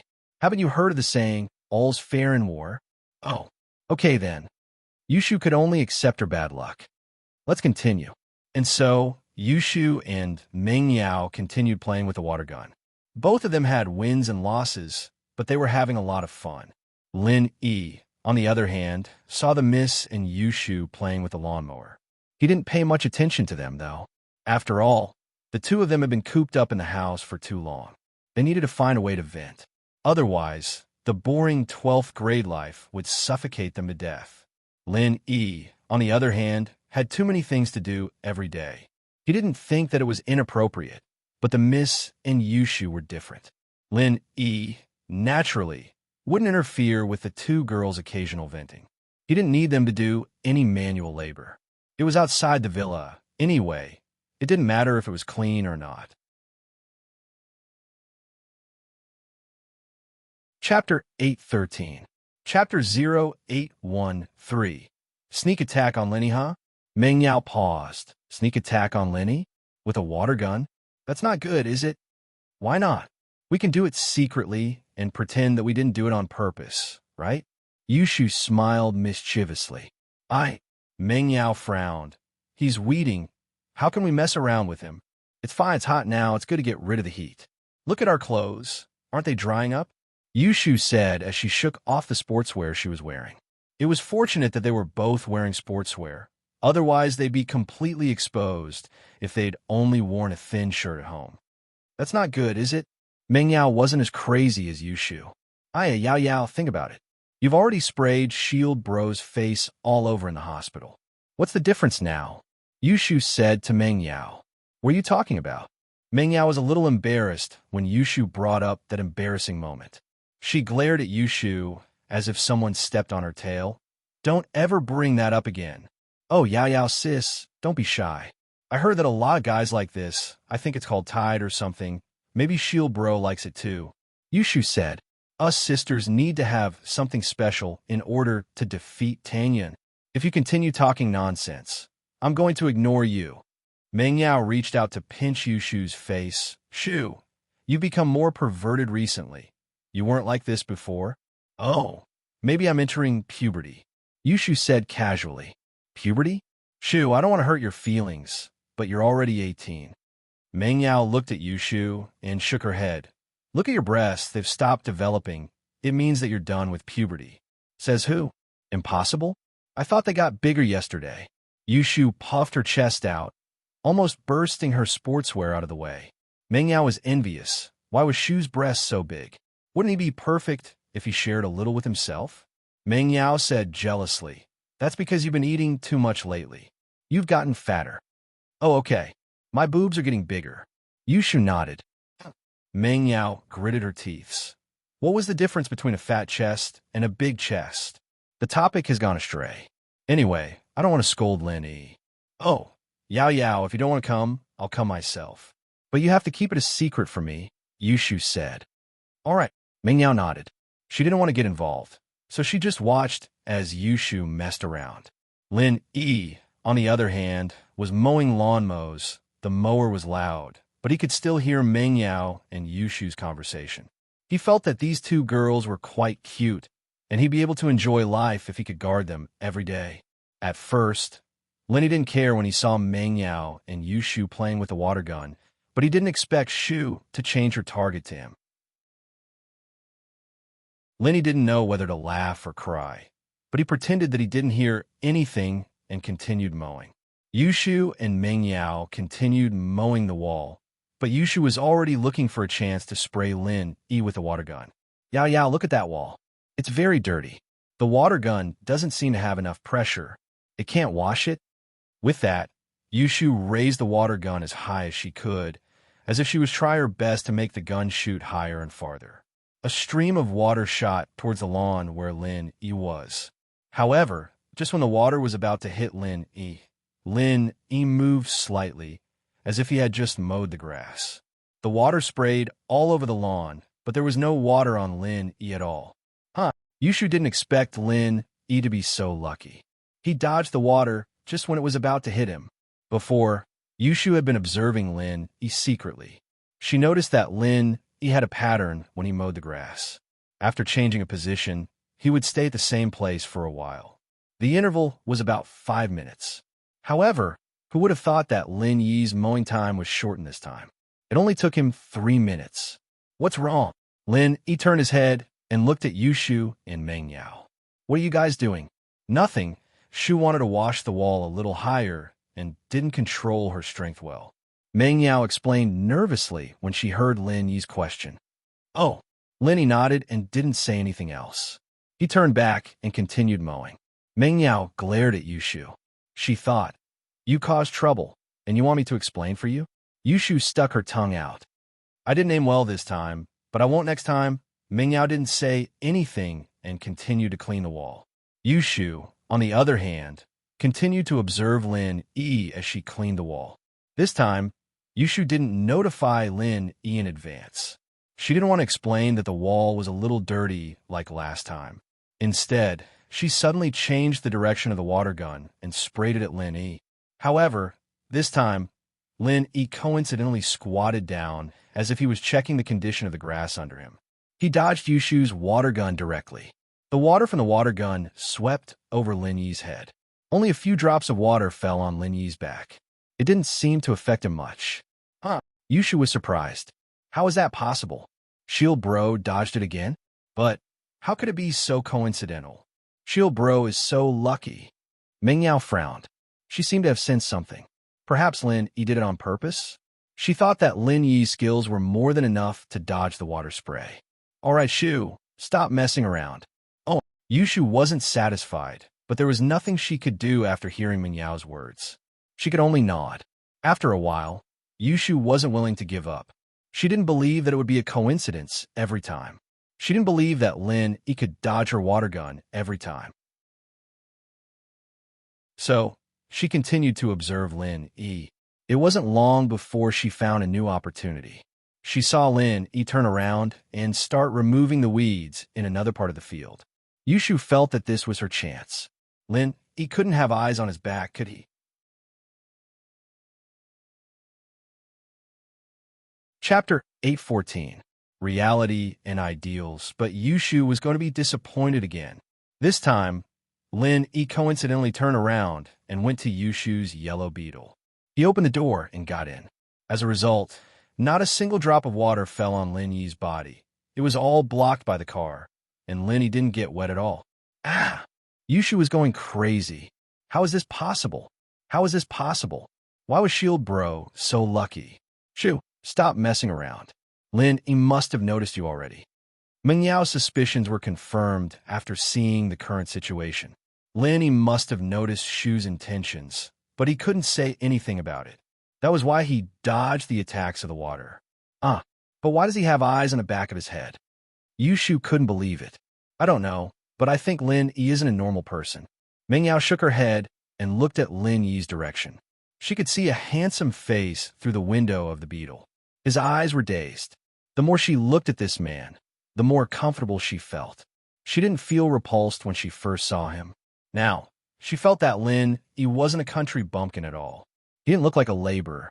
He was still wearing the same tattered singlet he'd worn when he'd first arrived, but Ming Yao felt that her attitude had changed. She didn't know if it was because she had accepted Lin Yi's existence, or if there was some other reason behind it. Maybe she liked Lin Yi a little? Like him? Impossible. How could she like a womanizer? Oh, I knew Shield Bro wasn't a normal person, but why would he be your follower? Yushu nodded as she asked Lin Yi curiously. I don't know how Daddy invited him. Ming Yao shrugged. But I think that Lin Yi will soar into the sky sooner or later.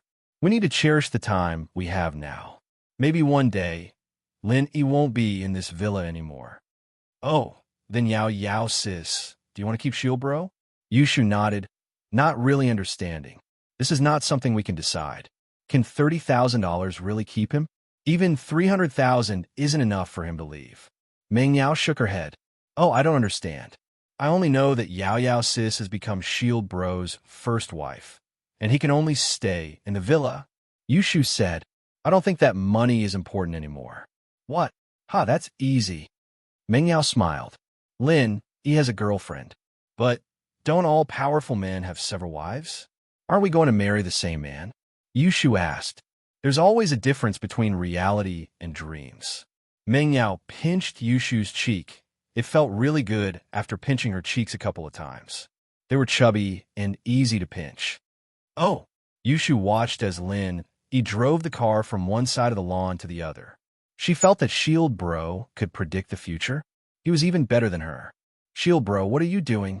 Yushu couldn't help but ask. Weeding, there are weeds under the car. I'm driving the car to the other side. Lin Yi got out of the car and looked at Yushu with a faint smile. What are you doing? Watering the lawn? Oh, Yushu was a little embarrassed.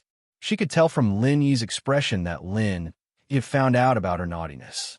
Shield Bro, I actually wanted to sneak a shot at you. Yushu didn't hide it anymore. She admitted it since Lin Yi saw through her. No matter how I look at it, it looks like you did it on purpose. Lin Yi smiled. He wasn't angry at Yushu. Getting angry with Yushu wasn't something Lin Yi could do. Pinliang would have been kicked to the southern sky gate long ago if he'd done something like that. Man, there's no sense of accomplishment. Shield Bro, would it kill you to get sprayed by me? Yushu was a little disappointed. Yushu's words were a little flirtatious, and it reminded Lin Yi of the scene in the hospital. He looked at Meng Yao subconsciously. The Miss Heart tightened when she saw Lin Yi looking at her. She remembered something as well, and her face reddened. She glared at Lin Yi. "What are you looking at? What are you thinking about?" "Ah, nothing." Lin Yi shook his head. But the more Lin Yi acted like this, the more Meng Yao felt embarrassed. She remembered the scene in the hospital and the ambiguous smile on Lin Yi's face. Meng Yao picked up her water gun and sprayed it at Lin Yi. Lin Yi didn't defend himself. He didn't expect the miss to attack him all of a sudden. He smiled bitterly. It seemed like the miss was a little embarrassed. He dodged to the side, but Meng Yao's water gun still managed to get some water on him. Yushu cheered when she saw Meng Yao attacking Lin Yi. She picked up her water gun and sprayed at Lin Yi. "Yao Yao, let's see who can spray Shield Bro first." Lin Yi was good at fighting, but there was no way he could dodge Meng Yao and Yushu's water gun attacks. He couldn't just go underground, could he? But seeing how happy the two were playing, Lin Yi didn't dodge and let them do whatever they wanted. But at this moment, a woman's scream came from outside the villa's fence. "Bastard! Which little bastard drenched me with water?" Meng Yao and Yushu jumped in fright, turning the water gun in their hands as they looked in the direction of the sound. There was a convertible Porsche Boxster parked in front of their villa. In the driver's seat was a woman dressed very provocatively. Her hair was wet, and the thick makeup on her face was messed up as well. It looked like she was wearing a face from an opera. As it turned out, Meng Yao and Yushu had gotten a little too heated, and she'd been too focused on spraying Lin Yi with her water gun that she hadn't noticed the sports car passing by the villa. The water gun had hit the woman's head and face. Meng Yao and Yushu realized that they'd gotten into trouble as well. The woman's words weren't very pleasing to the ears, but the miss wasn't an arrogant person to begin with. She walked over to the Boxster woman and apologized. "I'm so sorry. We accidentally drenched you with water. We're really sorry." Chapter 8:15. The identity of a rich. She raised her head and saw that it was two cleaners and a gardener who did this. She was furious, ignoring the fact that one of the cleaners came over to apologize. She pointed at Meng Yao's nose and started cursing. "You little bitch, do you know who I am? How dare you pour water on me? Do you want to die?" It was no wonder that Huli mistook Meng Yao and Yushu for cleaners. They were wearing sportswear, and their faces and hair were a mess from the water. At first glance, one would think that they were working girls from the countryside who came to the city to work. Lin Yi, on the other hand, was dressed like a laborer with a lawnmower in his hand. What else could he be if he wasn't a gardener? And so in Go Huli's first year, these two cleaners and a gardener took advantage of the fact that the owner wasn't around to have a water fight. Now that she was involved, how could she let them go so easily? Even if they were the residents of the villa, Go Huli would still feel that she was above them, let alone a couple of cleaners with no background. "She's already apologized. Please watch your words." Lin Yi naturally wouldn't stand by and watch Meng Yao get bullied. He walked over and spoke to the woman. Although the woman was a little rude, it was the miss and Shushu who were in the wrong. So Lin Yi didn't say much. "Apologize? What's the use of apologizing?" Huli glared at Lin Yi. "I say, you're just a gardener. What right do you have to talk to me? You small fries don't even have the right to talk to me. You don't even have the right to fart." Lin Yi frowned. This woman's words were really unpleasant. If it weren't for the fact that they were in the wrong, Lin Yi would have ignored her already. But Lin Yi wasn't an unreasonable person. "We've already apologized. What else do you want? What should I do? Do you know how much this dress costs? I just bought it yesterday, and it's the first time I've worn it. It's an international brand. Have you seen it before?" Go Huli pointed at her clothes and roared. "You wouldn't know even if I told you. We can compensate you with one of your clothes." Lin Yi said lightly. If she wasn't a woman, Lin Yi might have been impatient. "Compensate? What are you going to use as compensation? Do you know how much my clothes cost? How much is your monthly salary? You wouldn't be able to afford it even if you sold yourselves." Go Huli smiled coldly, her eyes filled with disdain. "Just tell me how much it is." Meng Yao hated this woman from the bottom of her heart. Although it was indeed her fault, she had already apologized and was willing to bear the woman's loss. But this woman still wouldn't let it go. Meng Yao didn't want to let it go. "How much?" 38,000. Go Huli said proudly. Oh, Lin Yi, go get her 40,000. Meng Yao frowned as she turned to Lin Yi. 40,000? How arrogant. I didn't think that you slaves working for a rich family would be so rich. I see that you look like a vixen. You probably sleep with them at night, right? Go Huli mocked. Who's a slave? Meng Yao wasn't happy. I've already compensated you. You can take the money and leave. We still need to paint the house. Oomph. Compensate? Losing money is enough. My clothes are international brands. You can't buy them even if you have money. Go Huli wasn't happy with Meng Yao's attitude. A little vixen dared to talk to a rich wife like her like that. It pissed her off. Then how did you buy it? Lenny looked at the miss and signaled her to keep quiet and let him handle it. He then turned to Go Huli. If you can buy it, so can we. If you don't want money, I could buy you the exact same one. Lin, he couldn't be blamed for boasting like this. With a follower like Fatty Lai, Lin, he didn't believe that he couldn't buy the clothes this woman could buy. Oomph. I bought my clothes from the VIP counter in Pengjian Business Tower. This is a limited edition international brand. It's only sold to VIP members. You can't buy it even if you have money. Go Huli sneered in disdain. And you have to be a Diamond Car member to buy it. You're a Diamond Car member? Lenny heard Go Huli's words and found it funny. You're telling the miss of Pengjian Industries that she can't buy things from Pengjian Business Tower? Why does it sound like an idiot? Of course. Only people with my status can get this diamond card. I heard that the entire Pengjian Industries only gives out a few dozen of these cards. Go Huli said proudly. My status isn't something you small people can compare to. You can only look up to me. Lin, he didn't understand. Why would Pengjian give a membership card to an idiot like her? Yushu, on the other hand, probably thought of the same thing. She asked Meng Yao curiously, Yao Yao sis, why would Uncle Chu give a membership card to an idiot like her? Maybe she's rich. She's always spending her money, Meng Yao said. What are you two mumbling about? Meng Yao and Yushu's voices weren't loud, but Go Huli still heard them. She just couldn't hear them clearly, so she asked angrily.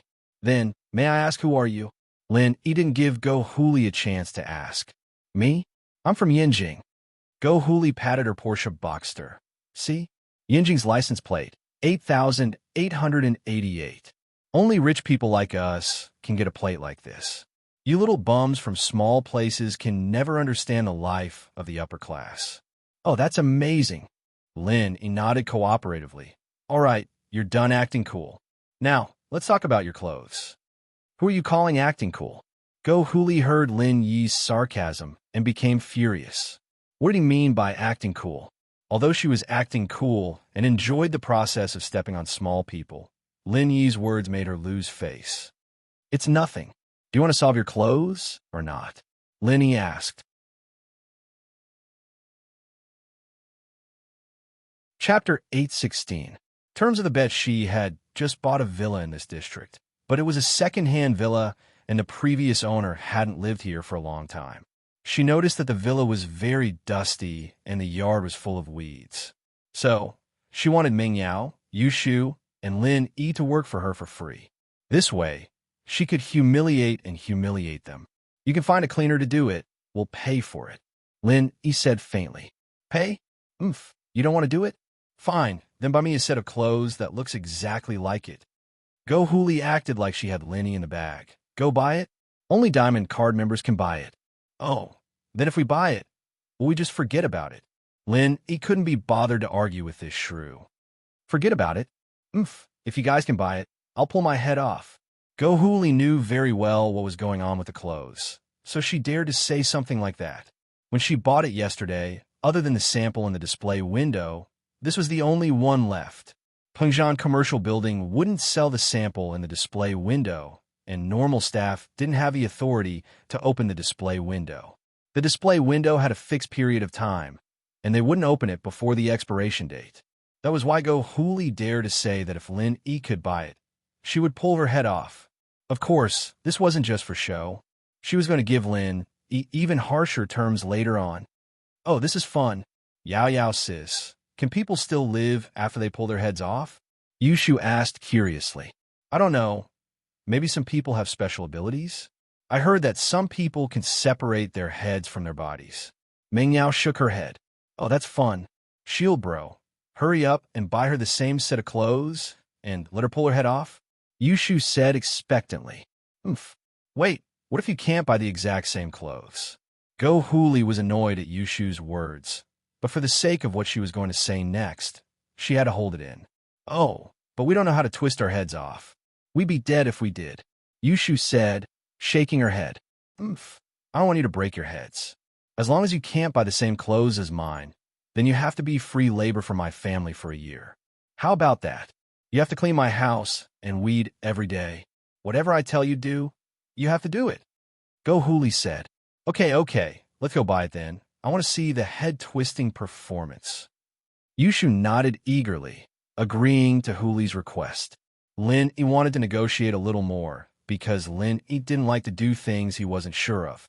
He wanted to get the brand and model of Go Huli's clothes and call Faubert to confirm it before going to buy the clothes.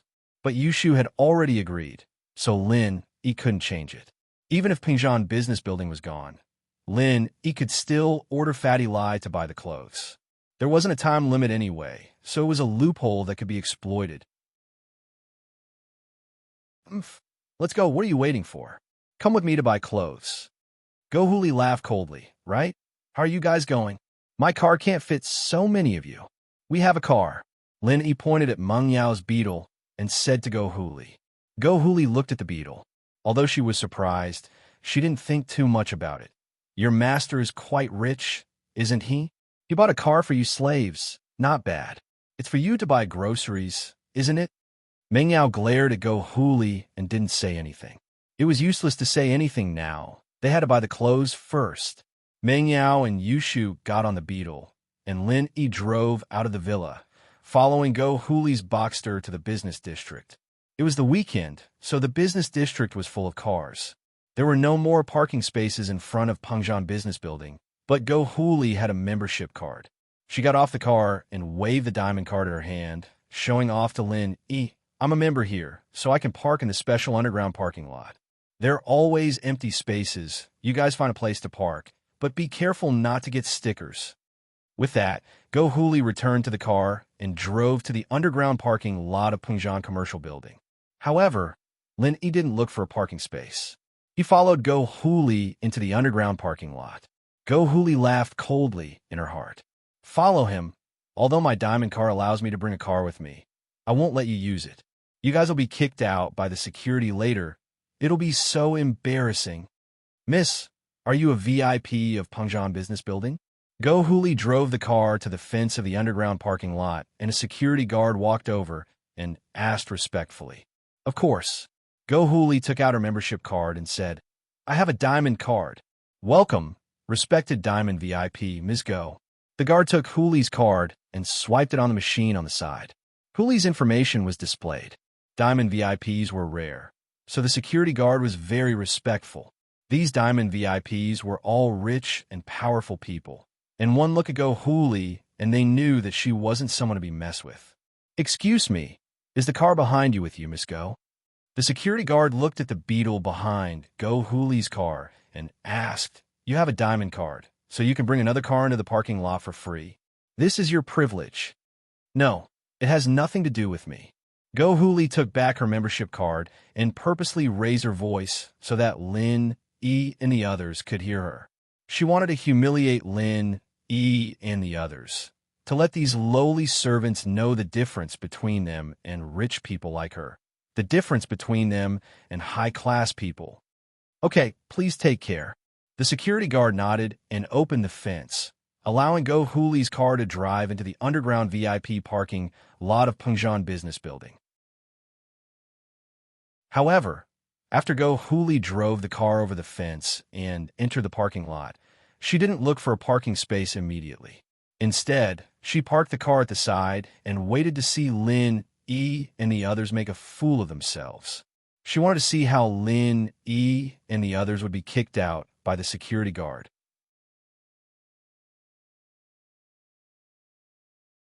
Chapter 817. 3 diamond cards. Lin Yi drove the car and stopped in front of the fence. The The security guard walked over with a smile on his face and asked respectfully, "Hello, sir. Are you a VIP of Pengjian Commerce?" "I think so," Lin Yi said as he rummaged through his wallet. The security guard paused. "I think so. Was he or wasn't he?" Although he was confused, he didn't show any disdain on his face. It could be seen that Pengjian Industries did a good job in training their employees. Meng Yao found it funny. Even if Lin Yi didn't have a VIP card, he could still come in after giving Faber a call. Plus, he had a membership card. But Meng Yao knew what Lin Yi was thinking when she saw Go Huli not far away. He was probably messing with Go Huli on purpose. As expected, Go Huli found it funny when she saw Lin Yi pretending to look for a membership card after the security guard asked. She got out of the car and walked over to the fence. The heavy makeup on Go Huli's face had been washed away by Meng Yao and Yushu's water gun. She had to wipe it off with a wet wipe in the car. Without the heavy makeup, Go Huli's face showed the signs of aging. She was already in her 30s, no longer young, but she was a mistress who married into a rich family. She had an indescribable feeling of superiority. She always wanted to show that she was different from others. "What are you looking for? Are you looking for a membership card?" Go Huli smiled coldly as she looked at Lin Yi looking for something. She said to the security guard, "You don't need to wait for him to look for it. Just kick him out. I've seen a lot of people like him who don't have the strength to act cool. They'll pretend to look for it for a long time and then tell you that he forgot his membership card. Then, he'll drive away as if nothing happened. He doesn't even have a membership card." The security guard was speechless. What did it have to do with you whether he had a membership card or not? You don't know him, right? If you continue to spout nonsense here and someone gets out of the car to beat you up, should I stop them or not? Although the security guards had seen people who forgot to bring their membership cards, the security guards always maintained a respectful attitude towards them. Who knew if they really forgot to bring it? "I think I forgot to bring it." Lin Yi shrugged and looked at the security guard apologetically. "Huh." Huli heard Lin Yi's words and laughed. "Wahaha. Security, what did I say? They don't have membership cards, right? I've already told you that they're here to act cool and not because they really have a membership card. I asked you to kick them out, and you still don't believe me? How is it? Am I right? Don't be fooled by the fact that the three of them drove here. In fact, they're all low-class people. The man in front is a gardener, and the two women in the back are little nannies. They're all slaves. How could they come to such a high-end place to shop? Oh, my membership card seems to be on the front passenger seat visor. Let me look for it." Yushu's body was small. She leaned over from the back of the car and looked for it on the visor. However, Meng Yao took out a membership card from her wallet and passed it to the security guard with a smile on her face. "Use mine." Meng Yao saw that Lin Yi clearly had a membership card in his wallet, but he said that he didn't find it. That meant that he was playing around with Huli, causing her to get out of the car and talk nonsense. Meng Yao didn't mind taking out her membership card to embarrass Huli. As expected, Huli's face changed when she saw Meng Yao take out a membership card. This little nanny had a membership card? How was that possible? She quickly said, "Hey, security, look carefully. Don't be fooled by them. They're all low-class people. How could they have a membership card here?" The security guard saw that Meng Yao was very pretty and had a sweet smile. He had a good impression of her. He thought that her membership card was real and theirs was fake. What kind of logic was that? However, Yushu also found her membership card and passed it to the security guard. "I found mine too." The security guard was stunned. He looked at Yushu's membership card. It was actually a diamond card. He was really a little scared. What kind of customers were these? They actually had 2 diamond membership cards. Although the security guard was one of the lowest employees in the group, he was in charge of receiving members who came to Pengjian Business Building to shop.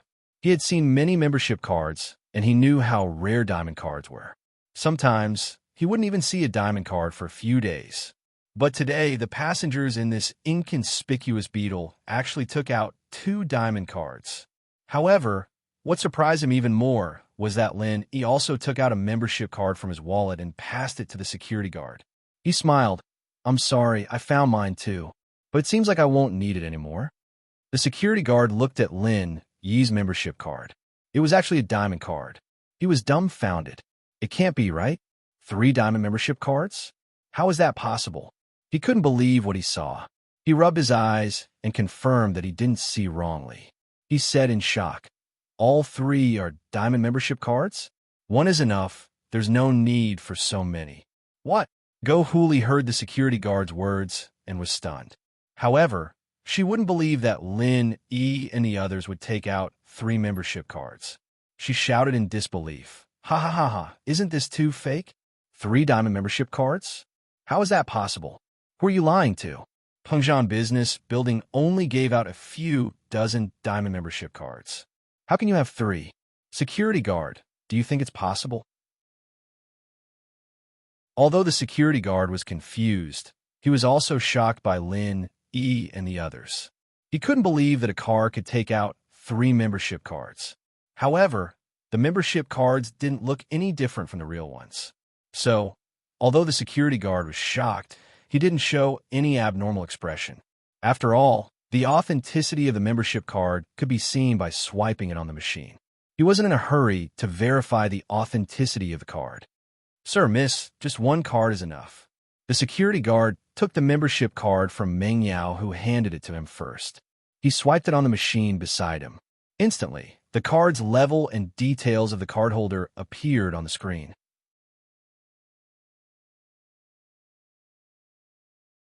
Chapter 8:18. You have a right to file a complaint. The name, Chu Mingyao, made the security guard feel suffocated.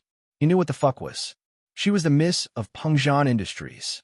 Among the employees of Pengjian Industries, only a handful knew Meng Yao in person.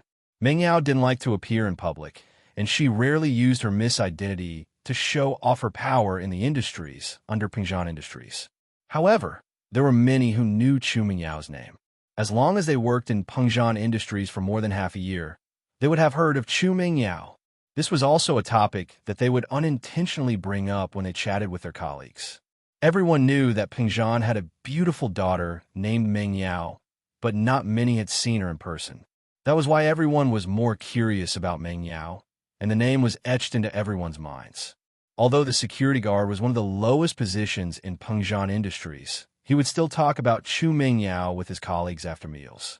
When he saw the name on a membership card, he immediately understood Chu Mengyao's identity. She was actually the miss of Pengjian Industries. No wonder everyone around her had a diamond membership card. This wasn't strange at all. What kind of status did the Mrs. Friends have? They must be rich and powerful. It was natural for them to have a membership card from Pengjian Industries. "Miss Chu, thank you for your cooperation. Please keep the membership card." The security guard was a little excited as he returned the membership card to Chu Mingyao. Chu Mingyao didn't say anything. It was obvious that she didn't want to expose her identity. Even if the security guard knew, he didn't say anything. Chu Mingyao nodded and put away her membership card with a smile. The security guard was very excited when he saw Chu Mingyao's smile. The miss was so approachable. She even smiled at him. This was something he could show off to his colleagues after meals. However, he knew that the miss didn't have any emotions in her smile. Still, he was happy because in the eyes of these people, the miss was a high and mighty existence. "Please come in, Diamond member Miss Chu." The security guard opened the fence and made a welcoming gesture, letting Lin E drive the car into the parking lot. Impossible. How could they have a membership card? It must be fake, right? Go Hooli couldn't accept this fact. From her point of view, how could these small fries have a membership card of Pengjian Business Tower? Moreover, he took out 3 of them at once. This was simply illogical. So he yelled at the security guard, "Hey, did you see wrong? Either that, or you're playing favoritism. You saw that the girl was coquettish and smiled at you. So you let her go, right? I want to lodge a complaint against you." The security guard frowned. "You're saying that Miss is coquettish? How reckless." However, the security guard had been through strict training. Although he was extremely dissatisfied with Go Hooli, he still maintained a smile on his face. Of course you have the right to complain, but the parking lot is fully monitored. I won't do anything illegal." Go Hooli looked at the camera above the parking lot and humphed coldly. She returned to her car and drove to find a parking spot. At this point, even if she didn't want to believe it, she had to believe that the membership card Lin, E, and the others showed was the real one. Although she felt it was unbelievable, The truth happened in front of her eyes, and she had to believe it. The master of these brats treated them pretty well, didn't he? He actually gave each of them a membership card. From the looks of it, their master had some influence in the local area. But even so, Go Hooli didn't care. Thinking of her man's family's huge influence, no matter how powerful the people in this small place were, could they be stronger than her man? They weren't on the same level at all. Go Hooli parked her car, and Lin E also parked his car at the side. Don't think that you're so great just because you have a membership card. But don't be happy too early.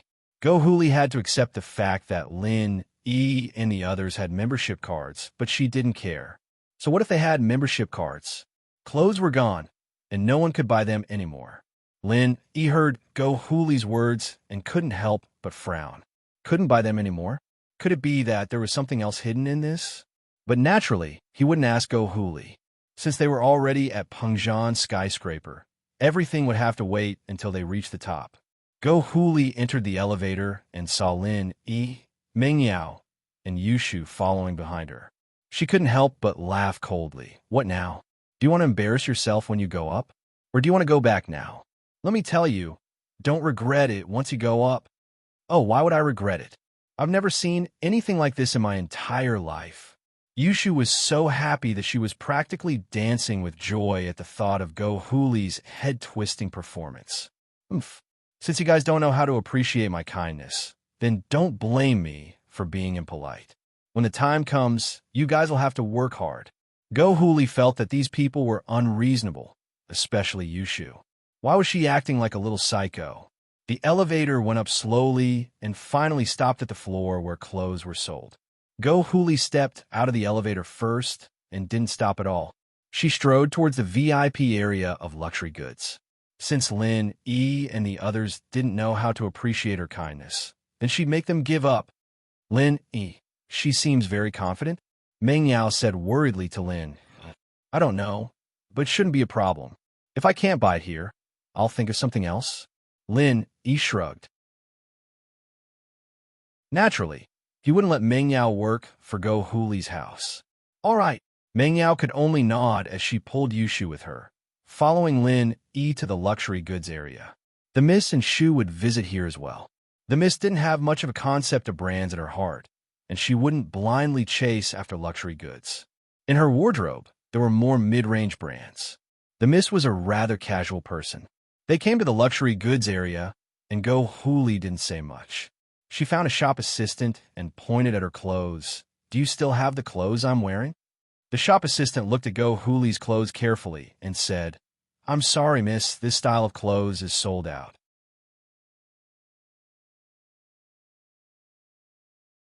Chapter 819. Ask around. It could be said that the clothes Go Hooli was wearing were out of print. That was why she dared to say that if Lin E and the others bought the same clothes, she would chop off her own head. How's that? Did you hear that? You've given up now, haven't you? Go Hooli turned around proudly and looked at Lin E, Meng Yao, and Yushu. Now you're embarrassed, aren't you? Don't you have a membership card? But so what if you have a membership card? It's all sold out. Even if you had 100 membership cards, you wouldn't be able to do it, let alone 3. Are you sure that there's no more of this type of clothing? Lin E frowned. He finally understood where Go Hooli's confidence came from. She probably knew that there was no more stock for this type of clothing. That was why she dared to make such a bold claim. Yes, other than the one in the display window, there's no more in stock. The salesgirl said apologetically. Can't you sell the one in the display window? Lin E asked. I'm sorry, sir, but I don't have the authority to open the display window, the salesgirl explained. Because the items in the display window are arranged by the sales department of the commercial building, and they can only be changed periodically. Our normal salespeople and salespeople don't have the keys to the display window. Oh, I see. Linny nodded and looked at Meng Yao. Give me a membership card. Meng Yao paused, not knowing what Lin E was going to do. She took out her wallet from her pocket and handed the membership card to Lin E. Lin E took the card and passed it to the salesgirl. Take this card and find the manager of the sales department. Ask him if you can sell the sample in the display window. Diamond card? The salesgirl paused and shook her head. I'm sorry, sir. Although you're a respected Diamond VIP member, we can't sell it. This is a rule set by the commercial building a long time ago. Huh? You three servants really haven't seen the world. Go Hooli laughed coldly at Lin Yi's actions. You think you can act all high and mighty just because you have a Diamond membership card? That was a mistake. I even have a Diamond membership card, but this is the rule of the mall. Who are you? You think you can change other people's rules? What a joke. I've never seen people as unsophisticated as you. I don't know how your master usually teaches you. You're actually so ignorant. You think you can act cool just because you have a Diamond card? How naive. Go Hooli's words were so sarcastic that even the shop assistant couldn't stand it anymore. She was just asking if the Diamond card had this privilege, and she didn't say anything else. But here she was mocking her. Did she do anything to piss you off? Lin Yi didn't respond to Go Hooli's words. He treated her like a mad dog, and it was a waste of time to talk to her. Just do as I say. Show this card to your sales manager, and he'll tell you if the clothes are for sale or not. Lin Yi said directly to the shop assistant. Just do as I say. Show this card to your sales manager, and he'll tell you if the clothes are for sale. Okay. The salesgirl had no choice but to agree to Lin Yi's insistence. After all, this was a request from a Diamond customer. The employees of Pengzhan Industries were trained to put the customer first. They couldn't just ignore the customer's request. Even if the customer's request was unreasonable, they had to explain patiently or report it to the higher-ups. You still want to try? Try what? What a joke. Go Hooli didn't expect the salesgirl to agree to Lin Yi's request. She was instantly annoyed. Why didn't you just reject him? What's the point of wasting time? Of course I want to try. There are people at home waiting for you to twist their heads off, Lin Yi said indifferently. Oh, that person is me. Yushu quickly raised her hand to express her intention. Go Hooli glared at Lin Yi and Yushu. She thought to herself, if that's the case, I'll let you two be happy for a while. You two really won't give up until you see the coffin. Meng Yao saw that Lin Yi passed the card to the salesgirl and asked her to look for the sales manager. She could roughly guess Lin Yi's intention. Lin Yi was planning to use her identity as the miss as a stepping stone. In fact, Lin Yi had the same thought. He could see some clues from the face of the security guard. The security guard saw the information on Meng Yao's diamond card and recognized her identity as the miss of Pengzhan Industries. If a security guard could recognize Meng Yao, then how could the sales manager of Pengzhan Business Building not know her? After seeing the information on Meng Yao's card, he probably wouldn't care about the rules anymore. He would just take out the clothes and sell them to Meng Yao, who was in charge of Pengzhan Business Building. Of course, it was Pengzhan Industries. Who was the biggest in Pengzhan Industries? Wasn't that Chu Pengzhan? Meng Yao was Chu Pengzhan's only daughter, the future heir of Pengzhan Industries. How could these small managers not please Meng Yao? So, Go Hooli's ending was already decided. She would see how she would twist her head off. Although the salesgirl was confused, since Lin Yi insisted, she still took the card from Lin Yi and quickly walked to the sales manager's office. This was the office of their direct superior. The salesgirl was a little nervous. She took a deep breath and knocked on the door. Come in. A deep male voice came from inside. The salesgirl pushed the door open and said nervously, Manager Wang, I'm sorry. I want to disturb you. Oh, you are? Manager Wang obviously didn't know who the salesgirl was. There were too many salesgirls in the building. How could he recognize each and every one of them? I'm Chen Lily, the salesgirl of the luxury goods counter in the clothing department. The salesgirl introduced herself. Oh, what's the matter? Manager Wang didn't have any impression of Chen Lily. He nodded when he heard that she was his subordinate. It's like this. There's a diamond customer who wants to buy the display items in the window, Chen Lily said.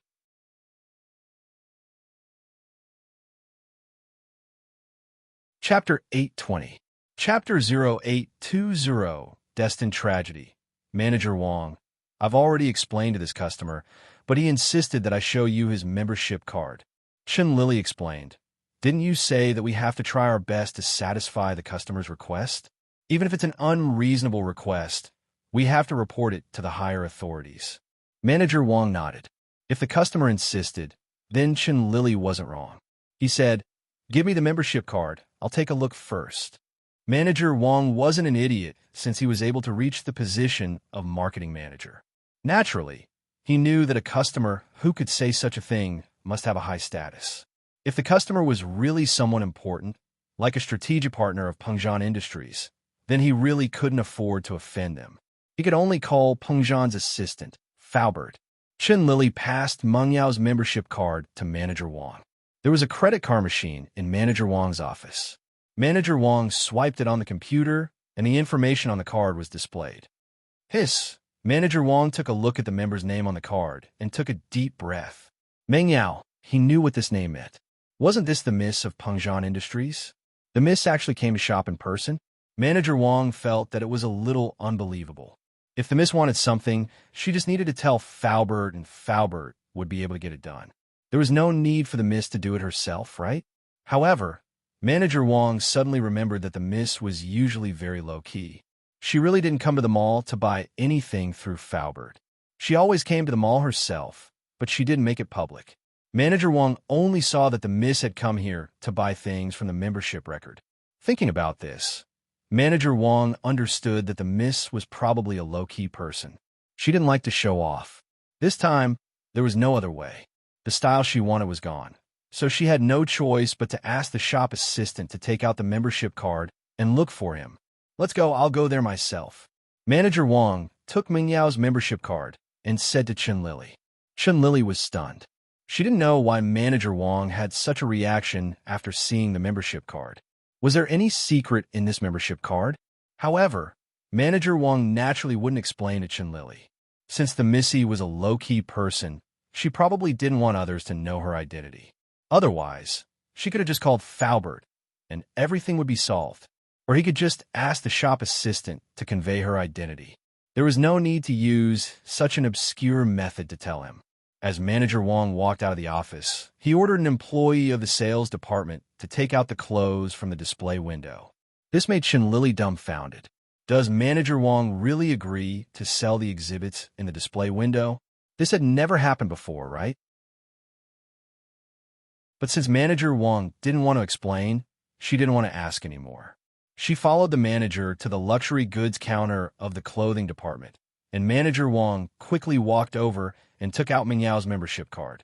Who's this membership card for? It's mine. Meng Yao didn't hide her identity anymore as she nodded to the manager. Nice to meet you, Miss Chu. This is your membership card. Manager Wang quickly returned the membership card to Meng Yao respectfully. I've already sent someone to get the exhibits in the display window. They will be here in a moment. Can you please wait for a moment? Okay, thank you. Meng Yao naturally knew that Manager Wang knew who she was. Then I'll have to trouble you. I'll wait by myself. Can you go ahead? No. Manager Wang quickly shook his head. Oh, hey, old lady, when are you going to perform a head-twisting performance? We got you the exact same clothes. Yushu couldn't wait to call out to go Huli after the clothes were bought. Old lady? Who's the old lady? I'm only in my 30s, okay? Where's my beauty? Yushu's words almost made Go Huli explode. How did she become an old lady? Go Huli was already a little angry when Manager Wang came out of nowhere to sell the clothes to Lin Yi's group. She didn't expect Yushu to call her an old lady. She was even more furious now. Who are you calling an old lady? Go Huli glared at Yushu. Oh, I don't know. Naturally, the oldest among us is the old lady. Yushu blinked innocently. Go Huli grunted in displeasure, but she wasn't in the mood to argue with Yushu and the others anymore. She was more concerned about why the mall would sell the clothes in the window to Lin Yi's group. This was what she had specifically asked before. The goods in the display window weren't for sale. Moreover, the shopping guide, Chen Lily, also said that the goods in the display window weren't for sale. However, when Manager Wang came, he agreed to sell them. But if he agreed to sell them, wouldn't it mean that she had lost the bet? How could Go Huli let this happen? She was confident that she could see Lin Yi's group lose face. Then, she would bring them home and humiliate them. She would make them work for her. But the situation changed. She actually lost. Didn't that mean that she would have to tear her head off in front of them? How could Go Huli tear her head off? Her face turned ugly. She looked at Manager Wang coldly. What's wrong with you guys? I thought the goods in the display window weren't for sale. Why are you selling them? Manager Wong paused. He didn't know what Go Huli was doing, but he still explained, our mall has its own rules. It's the mall's decision to sell the goods. What Manager Wong meant was, although you're a VIP of our mall, you can't interfere with the operation of our mall, can you? Aren't you being too nosy? You guys are going back on your words. I'm going to complain. I'm going to complain to the higher-ups of your group. Do you know who I am? How dare you not listen to my opinion? Let me tell you, even the chairman of a business association in a small place has to listen to my husband, not to mention a small mall like yours. Go Huli was furious. She pointed at Manager Wong.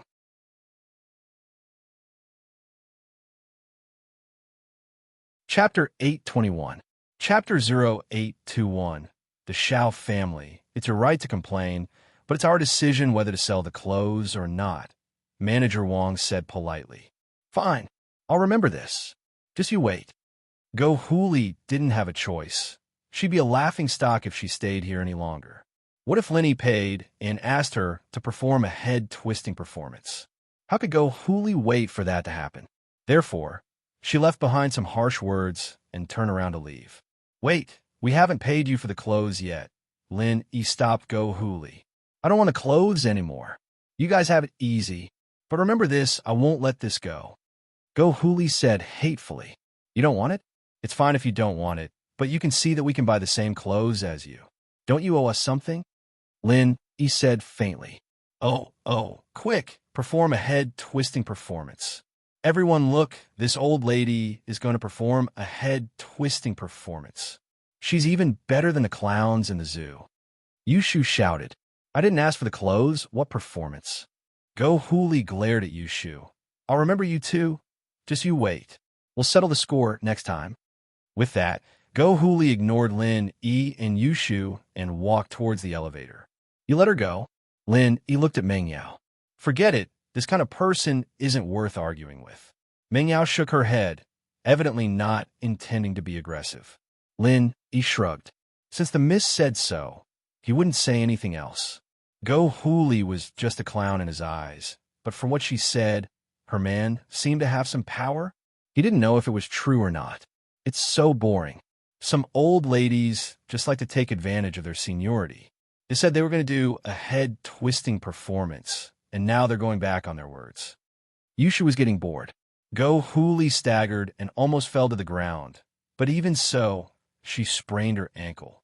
She gritted her teeth in anger. She wanted to think about it later, but she couldn't take it anymore. She had to vent her anger. Go Huli took out her phone and dialed her man's number after entering the elevator. Hubby, I got bullied as soon as I got a songs on. Not only did they drench me with a water gun, they didn't even compensate me for my clothes. They even humiliated me by telling me to pull my head off in front of them. Go Huli complained first. There's another girl who called me an old lady. I'm so young and pretty. How can I be an old lady? What's going on? Who are they? The man on the other side of the phone frowned, but he also knew what kind of person his wife was, so he didn't directly believe Go Huli's words. You didn't provoke them. Why did they bully you? What was going on? Tell me the truth. Don't talk nonsense. You think I don't know you? Oof. It's just two housekeepers and a gardener, and they were playing around with the water gun in the villa. I just bought a villa for our family and wanted to take a look, but when I drove to the villa area, they poured water all over my head and face. Go Huli saw that her husband didn't believe her, and she could only tell the truth. I was thinking that we needed some workers to clean the house, didn't we? I wanted them to be free cleaners for a month, so I scared them and asked them to pay for my clothes, but they agreed. Then why did you say they humiliated you? The man humphed and asked. There were just a few servants. How could they afford to pay for my clothes?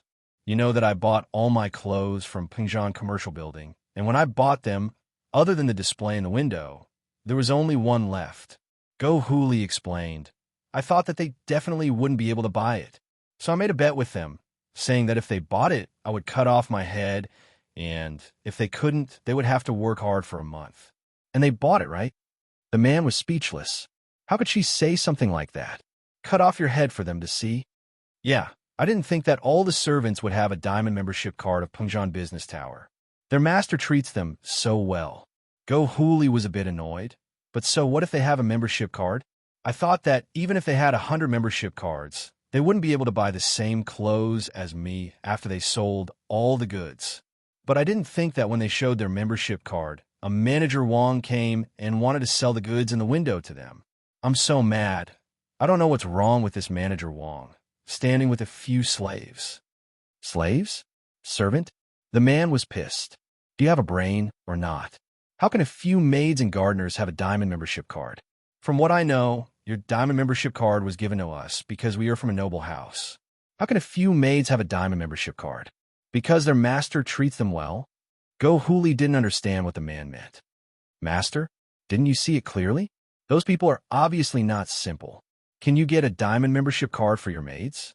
At most, you can get a normal membership card. The man raged. They all have diamond membership cards, and they know the manager of the commercial building. They are obviously the masters of the villa. You just went there, and you had a conflict with the neighbors?